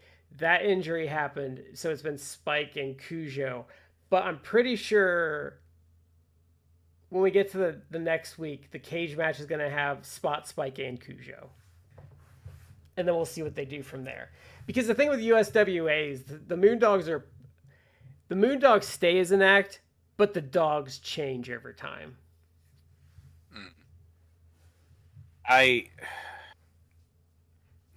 Look, yes, it's compelling. It keeps everybody involved and that sort of stuff. But my problem is that it's like, dude, how long have we been doing this?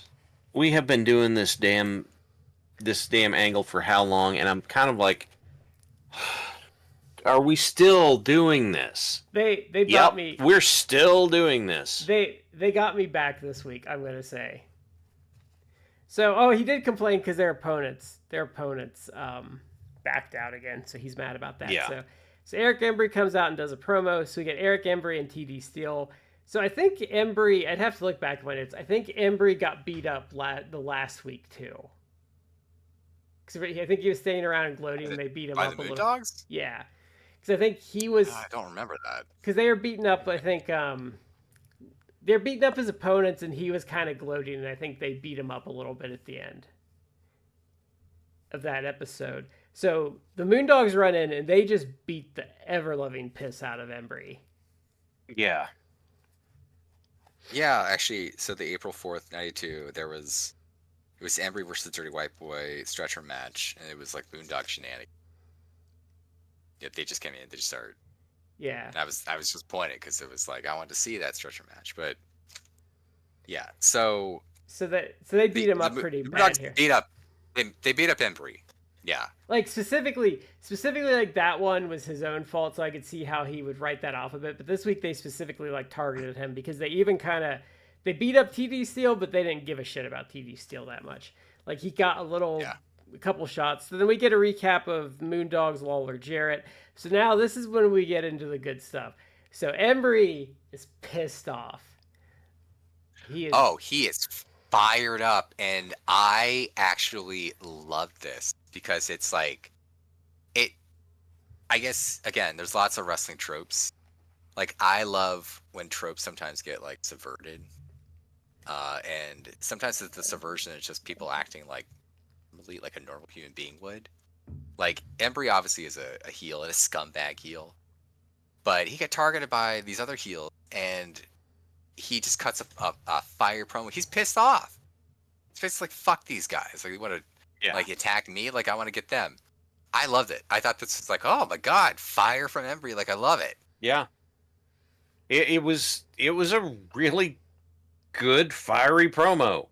Mhm. Why? Because it was fiery. He was pissed off. He had good reason to be pissed off. Hot. Yeah. So he wants to team up with Lawler and Jarrett. So they come out, and they're very dubious of this. But this is what I love about how they handled this, because Embry's like, look, I'm not gonna start kissing babies and stuff. Like I'm a low down dirty scumbag, but like I will be your low down dirty scumbag. Like I won't snake you in the back. Like I will be your, But that's what I liked about it. And they're not dumb and they don't like buy into it. But he's like, yeah, like I don't like you, but I want what you want. So like I will work with you for my goal.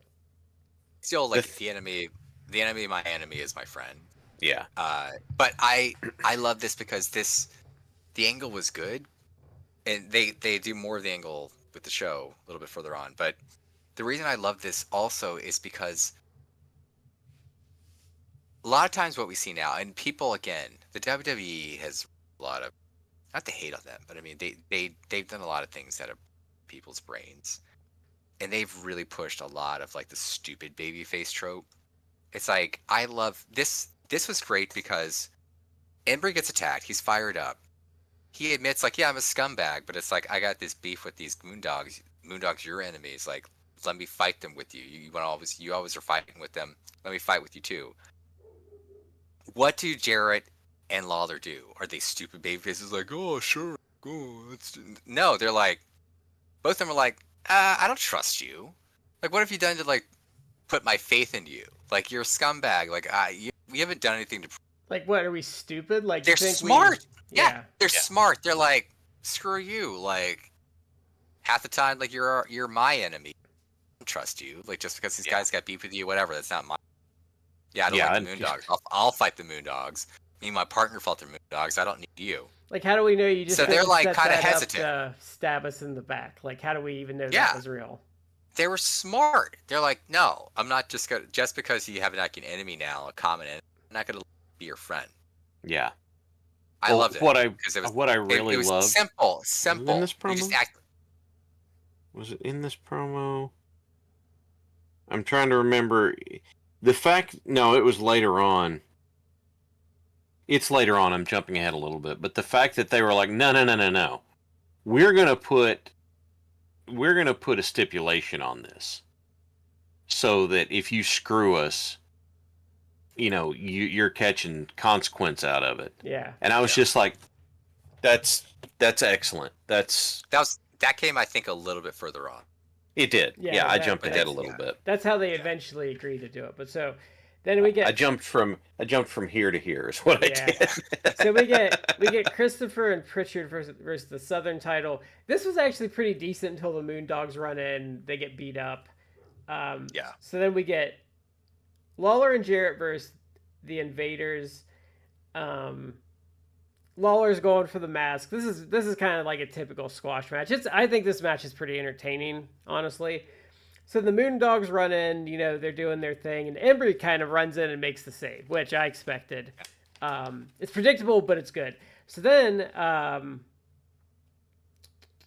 we get a promo He after makes. that? Yeah, it was. Why Embry did I makes not this, put that? Oh, okay. But Embry makes this like impassioned plea. It's like, no, he's fired up. Like he wants to get the Moondogs. Yep. He's like, you need a little touch of the devil. You need a little touch of the devil out of your side to take care of these guys, because I want them gone too. Yeah. So then what Shad is talking about, what they do is they get Eddie Marlin to come out, and they're like, okay, look, we'll do this, but we want him, and he agrees to this. So they're like, he can't wrestle in the USWA anymore. Like he's out if he turns on us. And Embry's like, look, I want you to have good faith in me. Like, I won't even wrestle in Texas anymore. Yeah. And the fact that he volunteers that, it's like, all right, okay, now you've got me believing it. Like you have me believing that. But again, it was smart. It's like the baby faces are not just like, oh yeah, golly, sure. They're like, no, like I think you are gonna screw me. So I want a stipulation that if you do that, you're gonna pay the consequence. Yeah. I thought it was so. It's. I said this before in the show. Wrestling, at its simplest, doesn't have to be like rocket science. It can be as simple as possible. Where it's just two groups of people. Maybe it's two people. Maybe it's two groups of people. They don't like each other, and that really is what drives the drama. I don't like you. You could have complexities, but this is just. But here, it's like they don't like each other. Embry now has a reason to be like against these people. It's like, but you have the babyface to be like smart, and it's like, I don't trust you. Prove that you're gonna actually like support me. Yep. Yeah. This is like a simpler version of Golem helping those thieving hobbitses with their ring problem. You don't have any friend. So yeah, Tom Prichard comes back out for a promo. Oh, and they called it a bag of flour. I don't know why they did that. Like he saves him because he brings out a big old bag of flour, so the ring's covered in flour. But I don't know why Dave Brown called it that, because is that what you actually use when you powder someone, Chad, or do you use something else? Just kind of depends. Because you want it to stick, right? Like, so it would be like baby powder or Well, my answer to it was Okay, it's not so much that it sticks. My answer was that whenever you use it, you want it to be obvious to the crowd what you're doing. And my go-to for it was baby powder, because you could get a bottle of baby powder for $1. And then if it gets in someone's And it was eyes, self-contained. And all you got to do is pull it out of a pocket, crank it open, go right there, and it's this big puff of dust, and everybody sees what it was. And Now, did they bring it out as a big bag of flour because he could hit one of them with it and then dust the other one with it? I don't know. It worked okay. Yeah, well, remember It was there was an odd choice, but it worked okay. Remember there was that one Mid-South call. I don't know if you were on that show, Shad, but there's this one where like we were joking that it was a big old Tennessee booger sugar party because Richard Lee just had this whole bag of it that he's like throwing in everyone's face. And we were just like, oh yeah, he brought some Coke to the party. But he brought it wasn't even like here's a little bag. It was like a cement bag of it. Yeah. Yeah. Like a cement bag. He's Yeah. just like throwing it at people. Yeah. Like, this costs all the money I've made working here. Let's share, guys. Poof.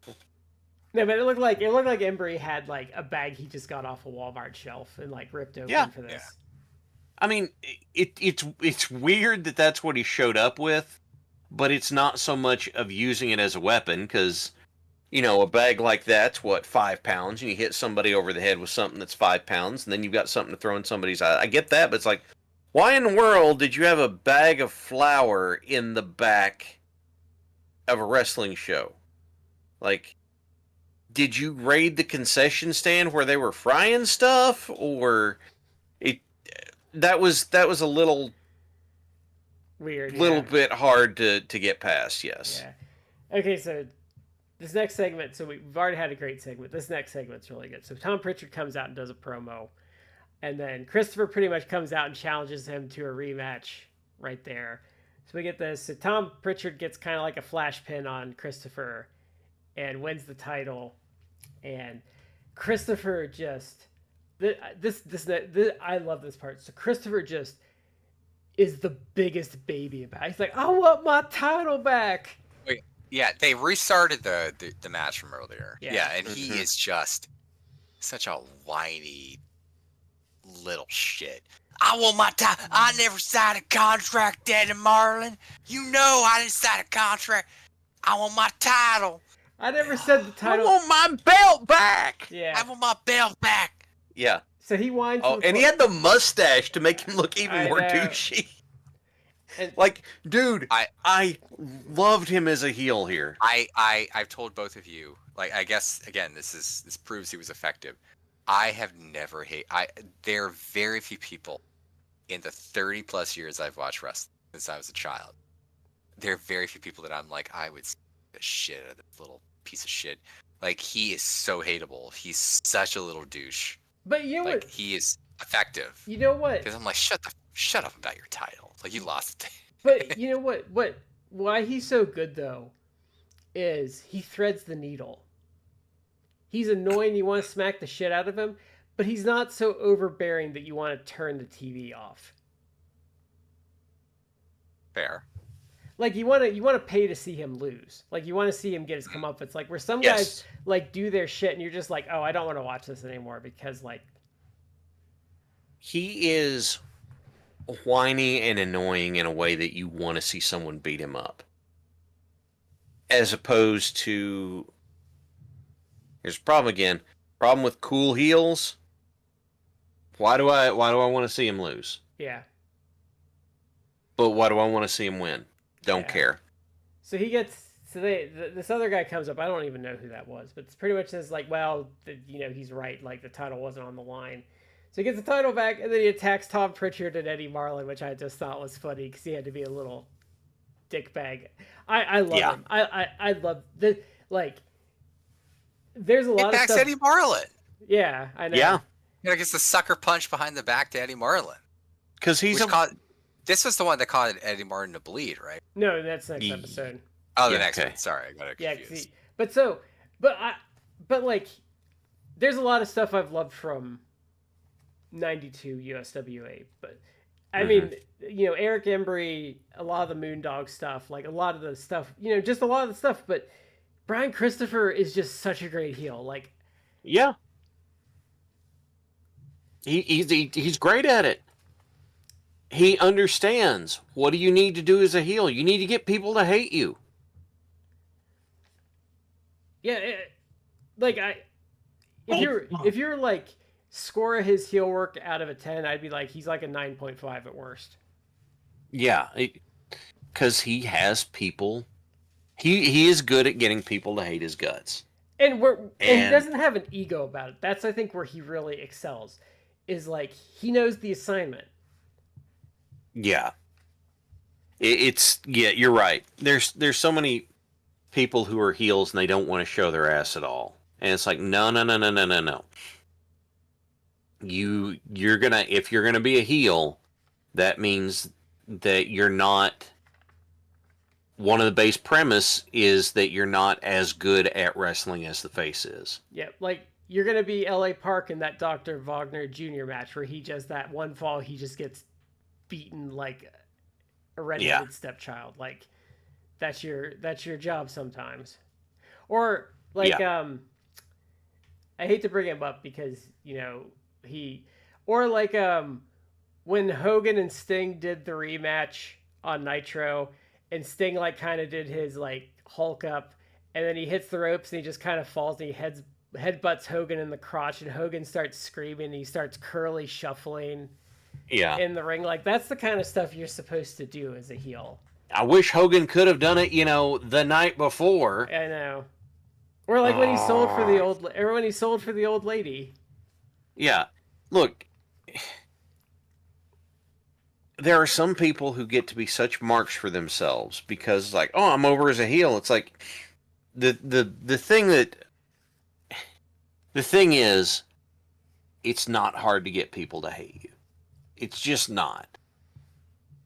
So, if you can do that and you can get people to hate you, great. Here's the thing. You're not protecting your heat from that point forward. You want people hating your guts. You want people saying mean things to you. You want people booing you. Yes. How did I hear someone once say it? Somebody was telling a story about their dad being a wrestler, and they went to go watch their dad who was being a heel, and they're like, Dad, I didn't like it. All those people were booing you. He said, no, I was the bad guy. Those boos were cheers to me. It's like, yes. Revel, and you're getting the response that you wanted. Or there's a really great, I watch it all the time because it's a great heel promo. So there's like a Ron Wright promo out there, and I don't know what promotion it's from, but he sits down at the announce table and he's like, why you always got the chair so low when I'm coming out here? And the guy's like, I don't do the chair. Yeah. But like you can, and he was like savoring it. But I'll tell you another great story I heard once too. And this is advice to indie wrestlers that are stuck in the cool heel thing. So R.D. Evans was talking about he went to Ring of Honor tryouts before he had a job. So they were in this facility, and all these people were doing this top rope spot, doing this top rope spot, doing this top rope spot, doing their cool shit. So he's like, okay, well, I was getting ready to do my turn, and I noticed the ceiling was low, so I went up there to do my spot, hit my head on the ceiling, and crotched myself on the top rope, and I got a job. Everybody gets so bound up in that. It's like, just... But he stood out by doing something different, too. And it wasn't cool, but it... But so then this ends Cat Garrett and Dirty White Boy defeat Invader, who's doing double duty for some reason, the Outlaw. They called this a standby match. It was whatever, but I thought that episode was great. It's a TV show. It was a good show. It was. I will say it was a light on wrestling. Now I did like the Brian Cusford, Dr. Tom stuff, but more angle heavy than it was actually like wrestling heavy. But I enjoyed it too. I thought the stuff with Embry and obviously the Moondogs and Lawler and Jarrett was really, really good. And again, like I like a lot, maybe because I've seen so much wrestling, but I like it when it's a subversion of things. Like the baby faces are smart. Like Eric Embry, he's the heel. It's almost like a start of a turn here. Like I guess I don't know what we're gonna see the rest of '92. So I don't know. Maybe But Maybe I he's like gonna be a face, maybe he's gonna be a tweener, but like I thought it was really, really fascinating. I like when people do like when Cornette and the Midnight Express turned in '88. I like when someone turns from heel to face and they don't really change who they Their are or how character. they do promos, and it just Yeah. turns into like, oh yeah, they're an asshole, but they're our asshole now. Yeah. Like I like those kind of turns. So we're gonna go over this. This is the 4/18/1992 show. So we start off, and poor Tony Falk has been dumped by yet another woman in 1992. He's no longer the man of the 90s. So Lauren Davenport has a new. No, I'm sorry. I jumped ahead. I got my angles. So Nurse Cratchit, Dr. Death's gone. Yeah. So she has a new guy. Yeah. Sorry, Yeah. I got ahead of myself. Unceremoniously. It's just like Yeah. he's out of the territory. It's gone. So her new guy is Psycho. And he's taking on Who- Chris Frazier here. So I looked it up. Like allegedly, this is actually Horace the Psychopath that we saw from the 1993 NWA Grand Slam show, I think. Grand Slam show that we had obviously Sabu versus Lightning Kid, Sean Yeah. Waltman, which timeline wise would have been like a year later from this match. Almost exactly, actually. Yeah. Because And I don't know that that's 100% accurate, but they do look alike. he had to be. So I think it is someone. true, actually. He had to be Yeah. someone though, because Cage Match didn't have a thing for him, but I was watching him like this guy had to have. This guy has to have wrestled a decent amount, because like when they bring a lot of these like guys like this in, they suck and they look like they're right out of wrestling school. And at first he starts off a little rough, but then he lays some punches in on this guy and does like a diving clothesline. Like, oh my god, those punches looked really good. And he did like some other stuff, like he did a body slam and stuff. I'm like, like I'm not gonna say he was good, but I'm like, this is like an actual pro wrestler they have in this gimmick. No, yeah, I talked to you before, like the actual, if you actually pay attention, there's a turnover, but the roster for USWA at this time is actually relatively small, and guys would cycle in and out, and obviously Dr. Death is gone. They're bringing in new people, and I don't know how long Psycho is going to stick around, but I guess 3 it's weeks. obviously when they bring him in, he is someone who has trained, so he knows what to do, and I would say he's actually even though I feel like Dr. Death wasn't, like, he just pulled him off the street. No, Dr. Death Like, was a long time jobber. Like he wasn't terrible. But like this guy, I would say like you can tell he's not fresh out of school. Like he's not green as grass. Yeah. Like this guy has obviously been around for a couple years, in my opinion, because he like his shit looks good. Yeah. And he looks like I don't know. Shad could probably break this down more as a worker, as like what he thought when he saw him. He's saddled with, I'm going to use the phrase, he is saddled with one of the most basic bitch gimmicks I can remember seeing.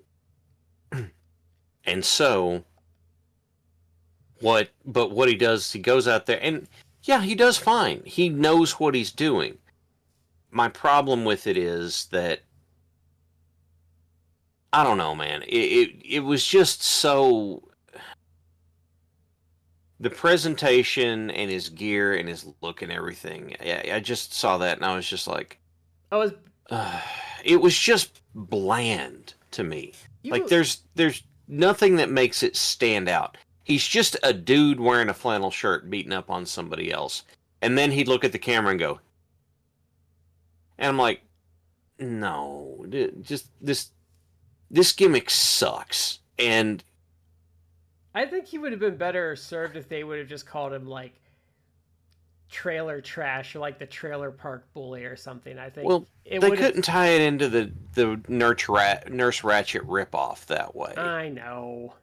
But look, if I was going to do this, and I know this is a big, big if, but if I was going to do this, and let's say we were going to keep everything the same, everything exactly the same, then give him what looks like a white patient shirt and bring him out there with, like, his hands cuffed, and she uncuffs him and turns him loose. Put a little something extra into it for the presentation to be different, as opposed to like, hey, you're supposed to be a crazy dude. Here's a flannel shirt. So it doesn't just look like. Dude, bring him. Wheel him out like he's Hannibal Lecter. Give him the mouth thing. Put him on like the dolly gurney, and like wheel him up there in a straitjacket. Like I was just saying do the cuffs because a straitjacket might be a tall order to get your hands on. But do something that you're like, no. This guy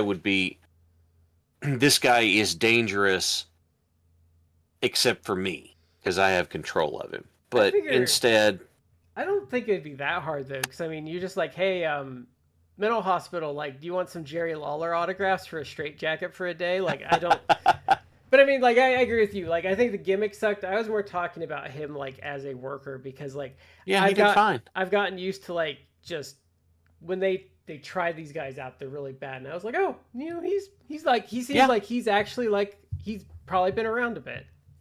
He knew what he was doing, but the match that he was supposed to have, it wasn't going to be good. It was going to be a squash match with a guy who was supposed to be crazy, and it's just like, man. His punches don't. I don't know. He had really good looking punches though. That's where I kind of like perked up a bit because he started punching kind of like, ooh, those look nice. Okay. Yeah. So we get a recap of the Moondogs, Lawler, Jarrett, Embry. Embry gets blinded by some concoction. Yeah. So the mat again. I've talked before about the clips they show of like the Monday night shows, and I'm gonna be honest with you guys. Like, I have actually reached out to people who might have the footage, like Jeff Lynch, who has footage of everything. Like, does footage exist? Because obviously they're showing some clips, so it's like you recorded at least some of the action here on video. I've reached out to people like Jeff Lynch to see like, does footage exist of this, like fan cams, whatever. And the answer I got was like, no, I don't have it. So I don't know that it exists, but he just followed you on X. Ask Loss, he'd know. Maybe I could ask Loss. Loss would know, Chris Zellner would know, and Bix.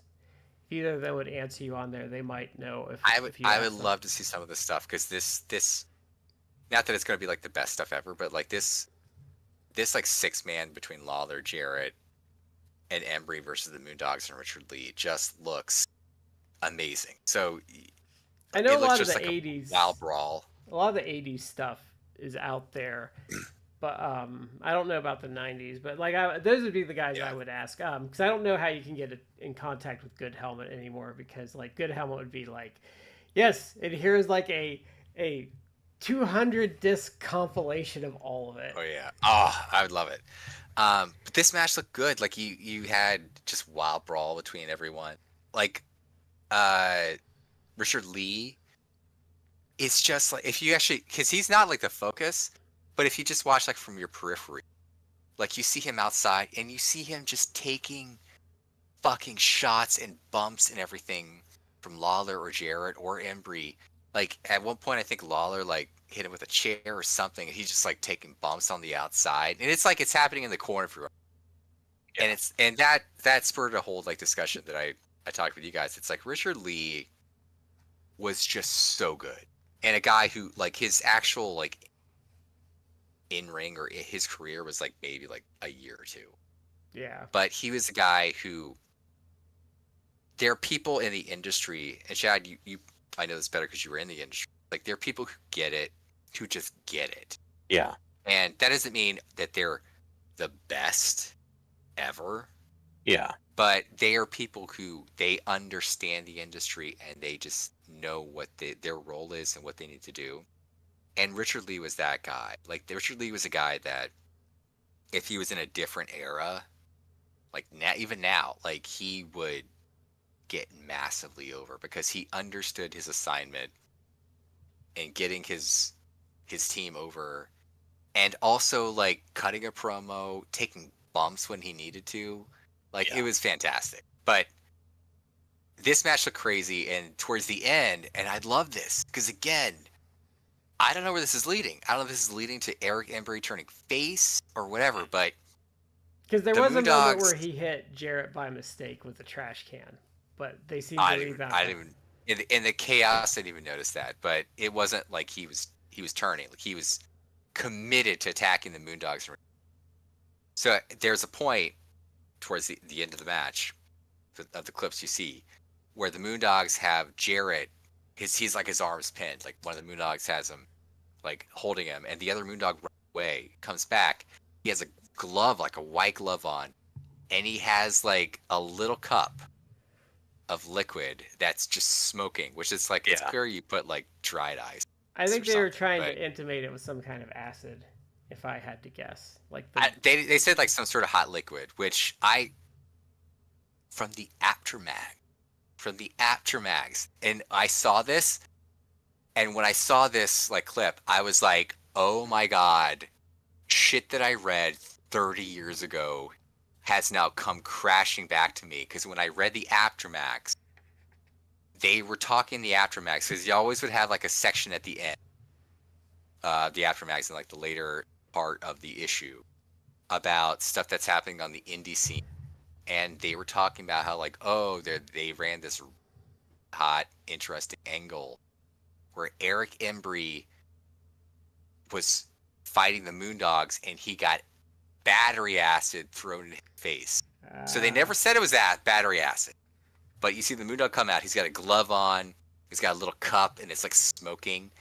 And they go and they're going to throw it in Jarrett's face. They have Jarrett, his arms pinned, and Eric Embry comes back. He like grabs the Moondog with the battery acid behind him, like by the shoulder, like turns him around. He's like gonna punch him, and the Moondog, I don't know which one, but he just goes toss it right in Embry's face, and Embry takes this bump perfectly. Obviously, it's planned. Yeah. And whatever it was, because I'm sure it was something. It had smoke coming out of it, so it was at least like dry something. It was probably dried ice. Because he would need, because even part of his aesthetic, but like if it was dry ice in a cup like that, he would want the glove. Like anyway. Yeah. Oh yeah, because if you ever have dealt with dry ice, like it can't burn you. No, it insta damages your skin if you make contact with it. Yeah, it can cause like it's not terrible, but I mean it's not pleasant. So yeah, but the Moondog chucks it into Eric Embry's face, supposed to be in his eyes, and Eric Embry, if you saw it, like when he does that, he immediately does the wrestler bump, where he doesn't just fall, he like throws himself back. Yeah. Did you catch that, Chad? You were wrestling. Yeah, it's a big sell. Yeah, he sold it. He wasn't just like, oh, I'm gonna like just flat back bump, drop to my. He like flew back, and it's just like, he like clutching his eyes. Hands go up. That was it. Throw all the way back. Yeah. Make it a huge again, thing. We don't know now. I imagine we're gonna see the next episode or shortly thereafter that it was battery acid. That was the thing is they might not, because the aftermags filled in a lot of the blanks for stuff, because like there's a lot of times like the aftermags will talk about something, they'll write about something, you're like, oh, that sounds so cool, that you'll see the actual angle, like, they did a much better job of making this sound interesting than the actual angle did.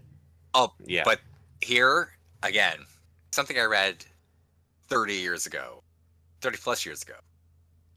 No, it lived up. This was awesome. This was awesome. I'm like, oh my god! Like, I'm instantly compelled. I want to know what happens. Like, Eric Embry took the bullet for Jeff Jarrett. Yeah. So if this is not a face turn, like he did the face like a solid. It's like he took the bullet for Jeff Jarrett. Yeah. So we go out of that. So it's Eddie Marlin, Jerry Lawler, Jeff Jarrett. So Marlin, this is the kind of stuff I like. This is detail work here. So Eddie Marlin talks about why he hasn't gotten rid of the Moondogs, because one, Richard Lee is like suing them, but second, he's like, like, I don't want these boys, like, I don't want to toss them out and then, these boys going over to another promotion and saying my guys couldn't get rid of them. Yeah. And it's like a really good promo. And he says this thing about like, like I gave up my ego when I put my boots up. So remember that phrase because this is what we in the business call foreshadowing. But this is the kind of stuff I like though, because this is attention to detail. Like this makes things logical because if you're being like, why are they letting these Moondogs do these things? And you have Eddie Martin being like, well, they're suing me. And my guys are going to lose face if I just get rid of them. Like, I need my guys to get rid of them. They would sue me if I did that. Yeah. And, and like I said, my guys will lose face because they're just going to go up the street and be like, oh, yeah, like those guys over there, they're pussies. They couldn't get rid of us. Yeah. We get a Richard Lee promo. I don't remember what he said on this one. His usual thing, I think. Pretty much. Okay, so I said it too early because I got confused because there's two new characters on here. But so Tony Falk is no longer the man of the 90s.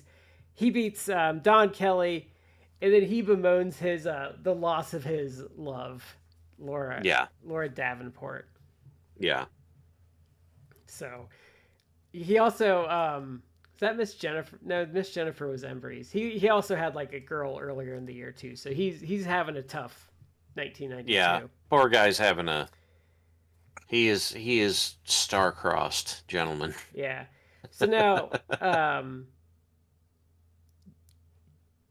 Jarrett and Lawler have recruited the Moondog Hunter, and we're getting this promo. So this is Charlie Trapper. This sucked. Charlie Trapper. This sucked. Oh, it's terrible. Yeah, I hated it. Yeah. Oh my God! You couldn't see a thing. It was dark. You can't see. You saw him at best in a silhouette. And he kept talking about I'm the Moondog Hunter, and he kept with his accent. Look, my family's from the South. Okay, so I'm aware of Southern accent to the point where my beloved wife, she's from Texas. Ironically, like she's from San Antonio, Texas. I don't feel like they have an accent in San Antonio, Texas. But when my wife, before we were even engaged, let alone married, when we were just dating, she met my parents. She had a conversation with my parents. My parents are from Augusta, Georgia, so they're from the South. Like afterwards, she's like, "Yeah, I couldn't understand like half of what they were saying." I'm like, "What do you mean?" Because I've listened to my parents my entire life, so to me, like I understood everything they say because it's like I've heard my entire life. I heard them voice. I understood what they were saying.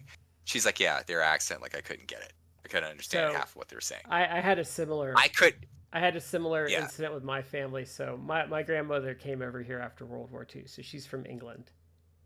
So she came to like a grandparent day at school, and like one of my classmates actually was like, "I just love your grandmother's British accent." And I'm like, "She has an accent? Like what?" Yeah. My parents would talk a certain way, and it's like, what do you mean they have it? Like I was dimly aware they have. Yeah, it's just how they talk to you. It's like, oh, what do you mean that's how they talk? It's like, no, they were from the South. So all that preface is saying, like, I understand Southern accents. I'm familiar with Southern accents. Even his accent was a little too thick for me because he kept saying like, "Oh, Charlie Trapper." I honestly thought he was saying like Charlie Chaplin. That's what I heard too. The old like silent movie actor. Like, what are you talking about? And then I was like, "Is it Charlie Chaplin?" So it's not Charlie Chaplin. Like, but he finally is like, "My name ain't Charlie Trapper." I'm like, why would how would I know you? I just guessed, and then they confirmed later because I wrote it down because I have it. I don't know if you can see it. It'll be backwards, but I have here.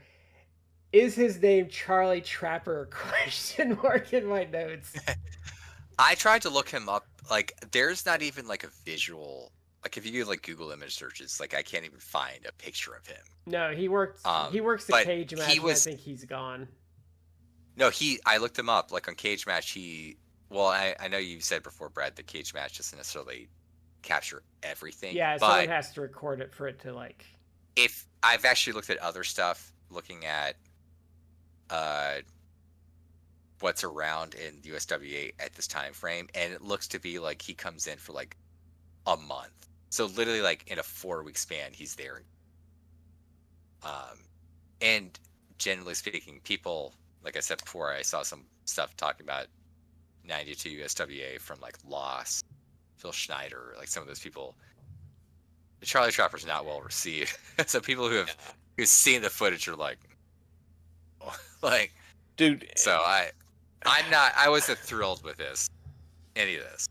I hated that because it was, honest to God, I thought he was putting on the accent. Like, I thought he was faking it.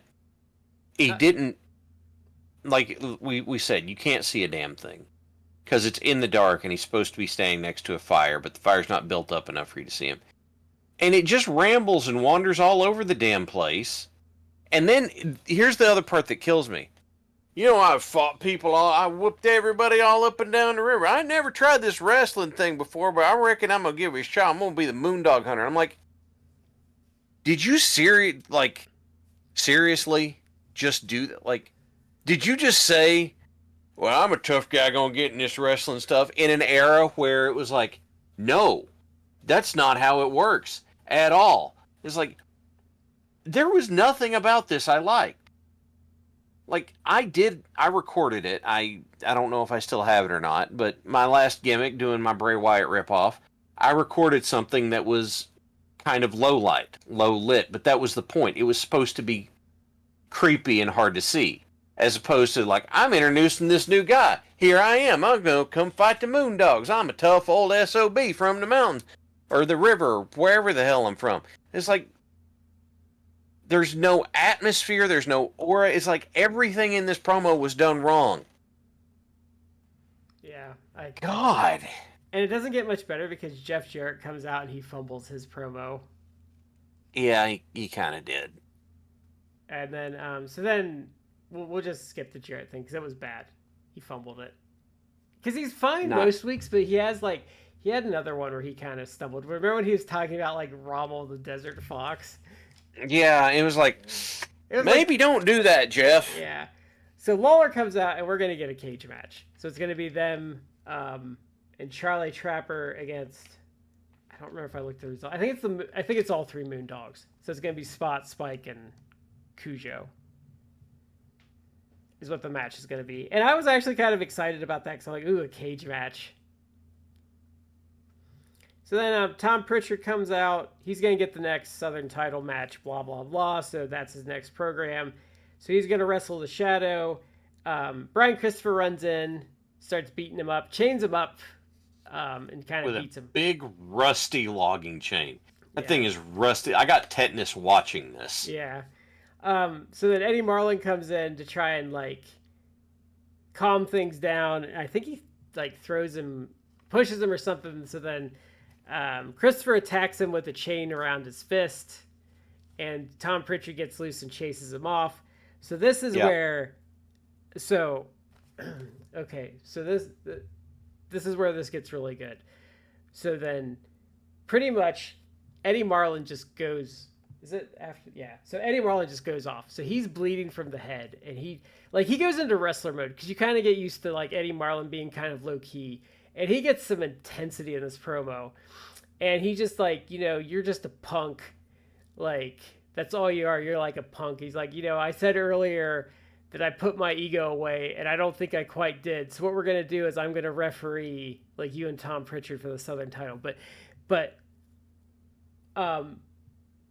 this was great. Like, Marlon cut a great promo on this. Oh, yeah. Yeah. This show and the previous show, obviously the really, like, the load bearing, the main angle was Eric Embry maybe turning, but his stuff with the Moondogs and Jarrett, that's the main stuff, which is great. But this, as, like, the sub kind of angle, was actually also incredibly compelling. Like, did I care about Eddie Marlin before this? Like, not really. I didn't care about him, like, throughout this 4 months of 92, like, that we've seen. Like, no. But this, where he's like, and he's justifiably pissed off at Brian Christopher for just being an annoying little shit who now is, like, even, like, assaulting him. It's like, yeah, like, he's exactly right. And the fact that he got busted open and just, like, a line of blood running down his face, and he's just cutting this, like, impassioned promo, and it's like, yeah, you know what? Shit. Maybe I didn't care about you, like, 5 minutes ago. Now I care. And they now, like, him. I want to see you actually be, like, the ref for this match. I want to show you, like, impartially, like, screw over this little, little shit who's just so arrogant and is actually taking liberties with. And they had protected him all year. Like, no one's touched him before. Yeah. Also, this promo just reminded me of something we forgot about because you brought the Embry angle up. Embry continued the rib during his thing because he flipped the announce table over because the Moondogs were allowed he to. did. So he did keep the rib going.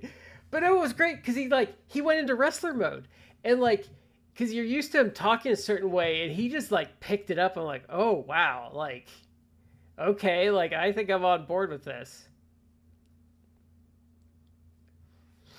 Yeah, it was all very different, and because like you guys said, up to this point, it's like whatever, because it was honestly kind of bland. But now it's on. Now it's Brian Christopher fucked around and he's about to find out. Oh yeah, he's finding out. But yeah, I was shocked because when he attacked him, I was like, ooh, this is interesting. But like, and like, he just has a little bit of blood keeping going down his face while he's talking to it. I was just like, I think I wrote to them. I was like, this angle on the second episode is just chef's kiss. Like the whole way. Yeah, that was good stuff. Yeah, so we need to cool things off. So Lauren Davenport comes out with her new Man of the 90s, which is just a guy in like a BDSM mask or something, like a spiked mask. Yeah. In my notes, And he takes I the wrote mask here. off. I know. Yeah, in my notes, I wrote here. Lauren Davenport enters with the Gimp from Pulp Fiction. Yeah.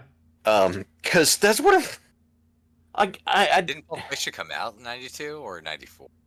I don't know. Probably Like, 94. And then Yeah. I wrote, I need Lauren Davenport to not dress like a mom going to Target for groceries. That was, yes. I remember that conversation at one point. The idea being, it's like, look, people are coming to this show to see a show. So you've got to glam it up a little bit. And however you do that, just don't don't look like some ordinary dude in the crowd. Glam it up somehow. And whether that, it doesn't have to be complicated, but something that'll make you stand out other than being in front of the camera. If that means having a green mohawk, that means having a green mohawk. Green mohawk will definitely make you stand out. Yeah. So I looked the Man of the 90s up and he was just some job guy. I don't remember his name. It was kind of a weird name, but he jobbed in like WWF in the 90s. Okay. He actually has, he actually is like a guy, not that you would know, but like he has a name. Yeah, he has Like, a cage they match. should- He has a cage match entry. So They should have just left the mask on him. Like once he took the mask off, it's like not that he had. I'm not an aura person, but it's like that you kill the aura. no, he just looks like And this, he just looks like he just looks like Elroy that works at the gas station down the street. He was pretty well built, but to me, I looked at him and I was like, oh, this guy's gimmick is that he's a guy. Yeah. And That was my takeaway. this match was not good. It's obvious he was a No. jobber for most of his career. And again, this complaint I had on the other one is he beats a guy named Trey Keller who actually had an entry too. But the gimmick requires that the squash be super long, and this guy had nothing. For as good as Psycho was and like how competent Psycho was, this guy was not good. No. I wrote in my notes. I'm like, this is way too long for what it was. Yeah. Like, no, like he's not good to be having like a long ass squash match. I had my No. finger on the fast forward button, and I was like, no, you can't do this. Like, you're reviewing this. You have to watch this shit. I Yeah. watched it and I'm like, no. Yeah. It was bad.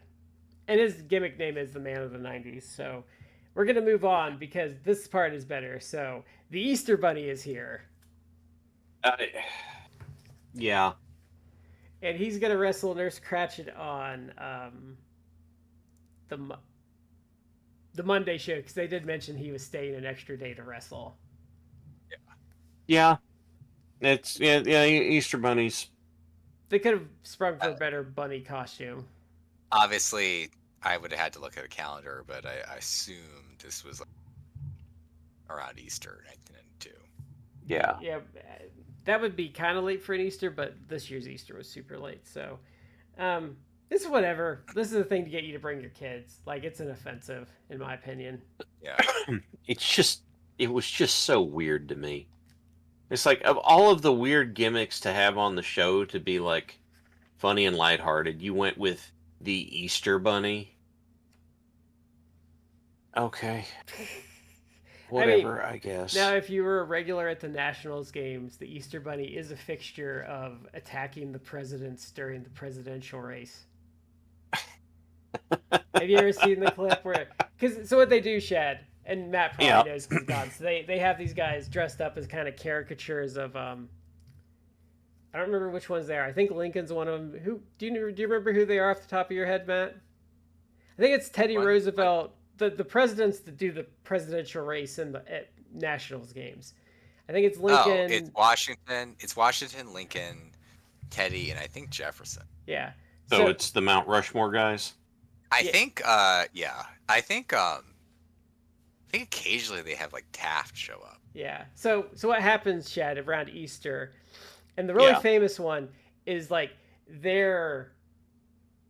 it's usually ever Easter. So he jumps off of like the top of like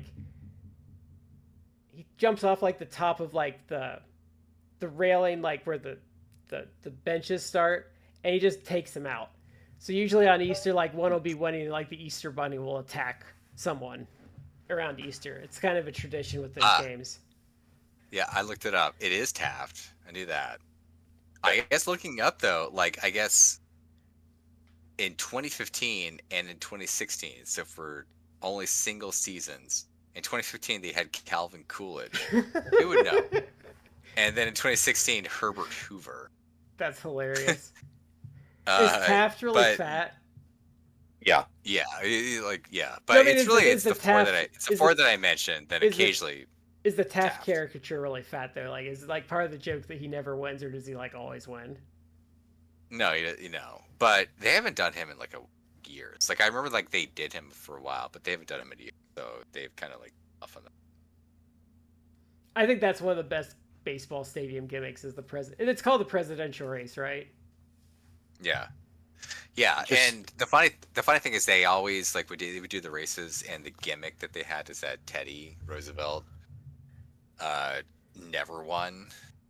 They pulled like a Stardom Waka thing where it's like they never won, and then finally like they had him once or two, and it's like a big thing. It's like, oh my god, Teddy won. Like, I think that's one of the Easter Bunny run-ins is like Teddy was like almost there and he's gonna win, and the Easter Bunny like tackled him at the finish line. And it became like a gimmick where it's like, oh, Teddy never won. It was like they had him win. Yeah. It was like wacky races with Dick Dastardly and Muttley where something would always happen. Yeah. I love it. So I saw this, and then I had a thought go through the back of my mind. You know what? There is no Easter Bunny. That over there, that's just a guy in a suit. Why can't I see the sailboat? Oh, yeah. I had a full Mallrats flashback in the middle of this.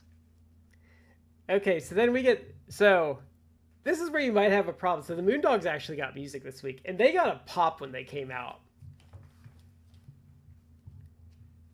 Well, again, you can't. And the crowd was barking too. It's like I said, you can't have guys like always like winning and getting over strong, and then people be like whatever, like they will get over. And the other thing is like they're doing fun shit because they're breaking stuff. Like fuck you, Dave Brown, and your desk. Well, like I mean, if you're sitting there though, like even if like they're bad, it's like, oh wow, like furniture's gonna get broke. Like yeah, like like how can you not cheer? They would be so over if a promotion pushed like two guys like this. And they do their usual thing. If they weren't up against like Jerry Lawler, this probably would have happened sooner. Yeah. I remember what the Richard Lee promo was earlier. just reminded me. I even told myself. So he came out because he complained that they didn't have opponents. He was bitching that they didn't have good enough opponents this week, is what he was bitching about. That they drug up some real dregs of society for them to wrestle. So then Lawler and Jarrett run in, and I love this. So they run in with brooms, and they're just smacking them with brooms, which I thought was hilarious. Like, hitting somebody with a broom handle, cool. But they're not. They're hitting them with, the brush portion of it. And I'm kind of like... That made it funnier, I thought. I don't know, man. It's one of those, it's like, this is supposed to be this blood feud thing, and I'm just not here for doing something goofy right in the middle of that. I kind of thought it was there was a touch of, like, showing them up. I don't know. Oh, Florida Panthers won the Stanley Cup. I decided to check mid-show. A team from... I keep meaning to watch hockey, and I keep forgetting to do it. So, if you want to get into hockey, I recommend going live, because live it's amazing. Like, in my opinion, there's no sport better than hockey live. There's nowhere near here that makes that feasible. I'm obviously a Washington Capitals fan, and I've gone to a few games live. Like, it is not since having kids, because having small kids, like having small kids is like difficult to yeah get out of the house. But hockey is pretty amazing live. Like, I will say, and I've gone to many Nationals games. Like, I feel hockey vastly outweighs like baseball in terms of like return on investment, in terms of like excitement. Yeah, just seeing like action and crazy stuff happen. Baseball's as much about going and sitting out on a nice day, having a drink and watching some baseball. But so with Columbus, I've ruined many a person's, like, it's like telling people there's no Santa Claus. So Columbus, there's a cannon, and when they score a goal, the cannon fires. So, and it's really loud. Like, it scares the shit out of people, like, the first time they come, if they're not expecting it. But it ruins it for people, because it's like, you tell them, like, well, they don't actually fire the cannon. The cannon sound comes from the ceiling, and they just put, like, a little pyro. They're like, what? They don't really fire the cannon? Like, nope. Like, it's a gimmick, but it's loud, and it's hilarious seeing the people, like, freak the fuck out when it fires. But even if you have minor league hockey close to you, we used to have a minor league hockey team. It was the Lexington Thoroughblades. And that went away it started and went away in the 90s. So I had season tickets to the Blue Jackets for 5-ish years, I think.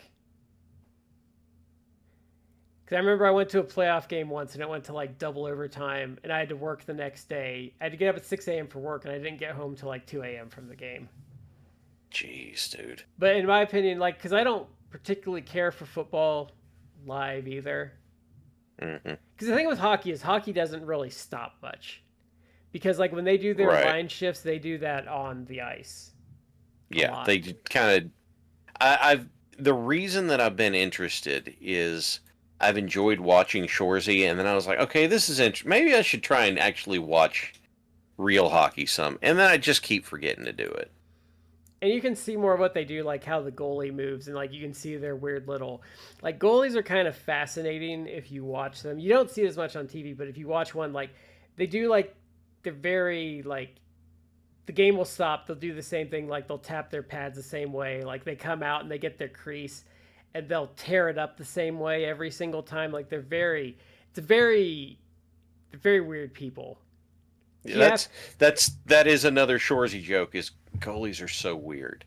Well, think about it like this. So think about, like, you're sitting by yourself, nothing's going on, and suddenly you have 10 people coming at you as fast as fucking possible, and they're gonna chuck this frozen little bullet at you. Some of them can do it at 100 miles an hour, and you have to stop it. And you're supposed to stop it, yeah. Yeah. And the other thing I get is, if they're doing things like doing a specific thing to the ice in front of the goal, they've got a particular way that they want to be able to move. And it's like, okay, I get that. And also, Columbus does it, and I'm sure other hockeys. But when they bring the kiddos out, it's hilarious. Like sometimes they're older and they're good, but if you get the really little ones and they're just falling all over the place and like they don't know what they're doing, and like the mascot's out there just kind of like shooing them back into like the proper place, like it's fun. Yeah. And then we get a Richard Lee promo to end it, so that ends the next episode. So second episode wasn't as good as the first episode, but it was still strong on the Christopher Marlin promo and angle. Like I thought back to back, like the as Matt said, like the load bearing angle was really strong in different ways too. I agree with that. Like they didn't rerun an angle; they did some different stuff. Yeah, and nobody was an idiot. So, yeah. But that is it for this week, I think. We got anything else? So, yeah. Not really, no. Yeah, so I don't know what we're going to do next week because I know we have the 4th coming up. So we'll probably talk it out. We might just go straight back to the USWA and get into May because we're getting close to the halfway point. But But I've enjoyed it so far. Like I think watching it in context has been interesting to see the mechanics of people coming and going. But thank you everyone for watching us as always. We appreciate everyone that comes and hangs out with us. This has been Matt, Shad, and Brad with the 4 Corners podcast.